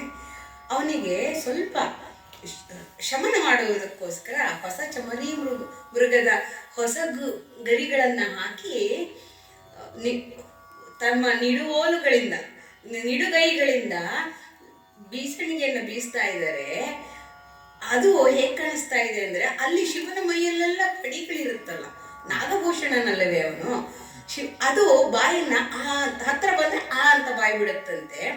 ಆ ನಾಗಗಳು ತನಗೇನೋ ಕೊಡ್ತಾ ಇದ್ದಾರೆ ಎನ್ನುವಂತೆ ಬಾಯಿ ಬಿಡುತ್ತಿದ್ದಾರೆ, ಆಹುತಿ ಕೊಡ್ತಿದ್ದಾರೆ ಅನ್ನುವ ರೀತಿಯಲ್ಲಿ ರಾಘವಾಂಕರಿಗೆ ಕಾಣಿಸ್ತಾ ಇದೆ ನೋಡಿ. ಅದು ಎಷ್ಟು ದೃಶ್ಯದ ರೀತಿಯಲ್ಲಿ ನಮ್ಮ ಕಣ್ಣು ಮುಂದೆ ಬರುತ್ತದೆ. ನಮಗೂ ಅದೇ ಅನುಭವವನ್ನು ಕೊಡುತ್ತದೆ. ಚಂದ್ರನಿಗೆ ಗಾಳಿ, ಚಂದ್ರನಿಗಲ್ಲ ಗಾಳಿ ಆಗ್ತಾ ಇರೋದು ಶಿವನಿಗೆ. ಆದ್ರೆ ಚಂದ್ರ ಬಳಲ್ತಾ ಇದ್ದಾನಂತೆ. ಶಿವನೇ ಪರಂಜ್ಯೋತಿ ಆದ್ರಿಂದ ಅವನ ಹಣಗಣ್ಣಿಂದ ಅವನಿಗೇನು ಬಳಲಿಕೆ ಇಲ್ಲ. ಆದ್ರೆ ಚಂದ್ರ ಅವನೊಬ್ಬ ಸಣ್ಣ ದೇವರು, ಶಿವ ಕೃಪೆ ಮಾಡಿ ತನ್ನ ತಲೆ ಮೇಲೆ ಇಟ್ಕೊಂಡಿದ್ದಾನೆ, ಅವನಿಗೆ ಬಳಲಿಕೆ ಸುಸ್ತಾಗ್ತಾ ಇದೆಯಂತೆ. ಅದಕ್ಕೆ ಗಾಳಿ ಹಾಕ್ತಾ ಇರುವಂತಹ ಲಲನೆಯರು ತಮ್ಮ ನಳಿನದಂತಹ ತೋಳುಗಳಿಂದ ಗಾಳಿ ಹಾಕ್ತಾ ಇದ್ರೆ ಆ ಫಣಿಗಳು ನಮಗೇನೋ ಕೊಡ್ತಾ ಇದ್ದಾರೆ ಅನ್ನೋ ಹಾಗೆ ಬಾಯಿ ಬಿಟ್ಕೊಂಡು ಅಂತ ಇದೆ ಅನ್ಸುತ್ತೆ, ಆಹುತಿ ಕೊಡ್ತಾ ಇದ್ದಾಳೆ ನಮಗೆ ಅನ್ನೋ ಹಾಗೆ ಕಾಣಿಸ್ತಾ ಇದೆಯಂತೆ. ಇದನ್ನ ರಾಘವಾಂಕರು ದರ್ಶನ ಮಾಡ್ತಾ ಇದ್ದಾರೆ. ನಮಗೆ ಅಕ್ಷರವನ್ನ ಹಿಡಿದಿಟ್ಟು ಅಂತಹ ಉದ್ದಂಡ ಷಟ್ಪದಿಯಲ್ಲಿ ಬರೆದು ಉದ್ದಂಡತನವಾದಂಥ ಅದ್ಭುತವಾದಂಥ ದೃಶ್ಯವನ್ನ ಹಿಡಿದುಕೊಡ್ತಾ ಇದ್ದಾರೆ. ನಂತರ ಈ ಆಡಿಯನ್ಸ್ ಪ್ರೇಕ್ಷಕರ ಹತ್ರ ಬರ್ತಾ ಇದ್ದಾರೆ. ಅವರ ಕಣ್ಣು ತೊಡಿಗೆಗಳು ಆ ಗಾಳಿ ಸಪ್ತ ಮಾರುತರೆಲ್ಲ ಇದಾರಲ್ಲ ಅವರೆಲ್ಲ ಬೀಸ್ತಾ ಇದ್ದಾಗ ನಾನಾ ದೇವರುಗಳಂತ ತಲೆಗಳೆಲ್ಲ ಶಿಸ್ತು ಹೋಯ್ತಂತೆ, ಶಿಸ್ತೆಲ್ಲ ಕೆದರ್ಕೊಂಡ್ಬಿಡ್ತಂತೆ ಕೂದಲೆಲ್ಲ. ಅದಕ್ಕೆ ಅವರ ಸತಿಯರೆಲ್ಲ ಏನ್ ಮಾಡಿದ್ರಂತೆ, ಅಯ್ಯೋ ಸರಿ ಮಾಡ್ಕೊಳ್ಳಿ ಅಂತ ಹೇಳಿ ಕನ್ನಡಿಗಳನ್ನ ತಂದು ತಮ್ಮ ತಮ್ಮ ಪತಿಯರ ಮುಖವನ್ನ ತೋರಿಸ್ತಾ ಇದ್ದಾರೆ ಸರಿ ಮಾಡ್ಕೊಳ್ಳಿ ಅಂತ. ಅವರು ನಾಚ್ಕೋತಾ ಇದಾರಂತೆ. ಕೆದರಿದ್ದಕ್ಕೊಂದು ನಾಚಿಕೆ, ಇವರು ಕನ್ನಡಿ ಕೊಟ್ಟಿದ್ದಕ್ಕೊಂದು ನಾಚಿಕೆ. ಅಲ್ಲೊಂದು ಮಧುರ ಭಾವವನ್ನ ತಂದಿದ್ದಾನೆ. ಅಂದ್ರೆ ಸ್ವಾಮಿಯ ಎದುರಿಗೆ ನಾವು ಹೇಗಿದ್ರೇನು ಅನ್ನೋ ವೈರಾಗ್ಯ ಇಲ್ಲದೆ ಸರಿ ಮಾಡ್ಕೋಬೇಕಲ್ಲ, ಅಲಂಕಾರ ಮಾಡ್ಕೋಬೇಕಲ್ಲ ಅನ್ನುವಂಥ ನಾಚಿಕೆ ಇದೆ ದೇವತೆಗಳಿಗೆ. ಆದರೆ ದೇವಿಯರಿಗೆ ಏನನ್ಸುತ್ತೆ, ನಮ್ಮ ಪತಿಯರು ಶಿಸ್ತಾಗಿರ್ಬೇಕು, ಅವರು ಹೇಗೇಗೋ ಇರಬಾರ್ದು, ಹುಚ್ಚರಂತೆ ಇರಬಾರ್ದು ಅನ್ನುವಂಥ ಭಾವ. ಇದು ಎಷ್ಟು ಇದಾಗಿದೆ ನೋಡಿ, ಸಮಂಜಸವಾಗಿದೆ. ಅವನು ಯೋಗಿ ಚಕ್ರವರ್ತಿ, ಇಲ್ಲಿ ಬಂದಿರೋರು ದೇವತೆಗಳು, ಭೋಗಿಗಳ ಭೋಗ ಶಿವನೆದುರಿಗೆ ನಾಚ್ಕೋಬೇಕು. ಆದ್ರೆ ಸ್ತ್ರೀ ಶಕ್ತಿ ಹಾಗಲ್ಲ. ಸ್ತ್ರೀಗೆ ಎಲ್ಲವೂ ಶಿಸ್ತಾಗಿರ್ಬೇಕು. ತಾಯಿಗೆ ಅವಳು ಪ್ರಕೃತಿಯಾದರೂ ಭಿನ್ನ ಭಿನ್ನಳೇ ಆದರೂ ಅದರೊಂದು ಅಂದ ಬೇಕು, ಅಂದವಿರದೆ ಇರಲಾರಳು. ಆ ಅಪರಾಶಕ್ತಿಗೆ ಶರಣಾದರೂ ಕೂಡ ಅಪರಾಶಕ್ತಿಯನ್ನು ತನ್ನ ಶಿಸ್ತಿಗೆ ಒಳಪಡಿಸ್ತಾಳೆ. ಅದನ್ನ ಗೂಢವಾಗಿ ಈ ಪದ್ಯದಲ್ಲಿ ಹೇಳುತ್ತಾ ಇದ್ದಾರೆನೋ ರಾಘವಾಂಕರು ಎನ್ನುವಂತ ಭಾವವಿದೆ. ಸರ್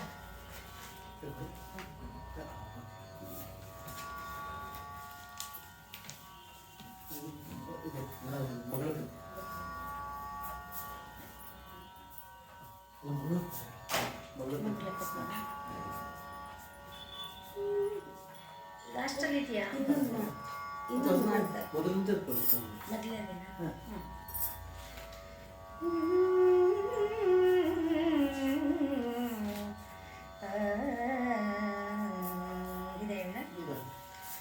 ಶ್ರೀಪತಿ ವಾಣಿಪತಿ ಸುರಪತಿ ದಿನಪತಿ ತಾರಾಪತಿ ಮೊದಲಾದ ಸಮಸ್ತ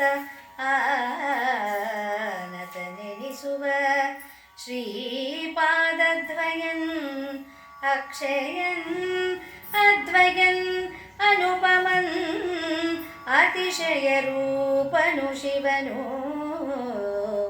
ಕೋಪಾಟೋಪದೆ ದಕ್ಷಾಧ್ವರ ವಿದ್ವಂಸ ಆಡಾಪದೆ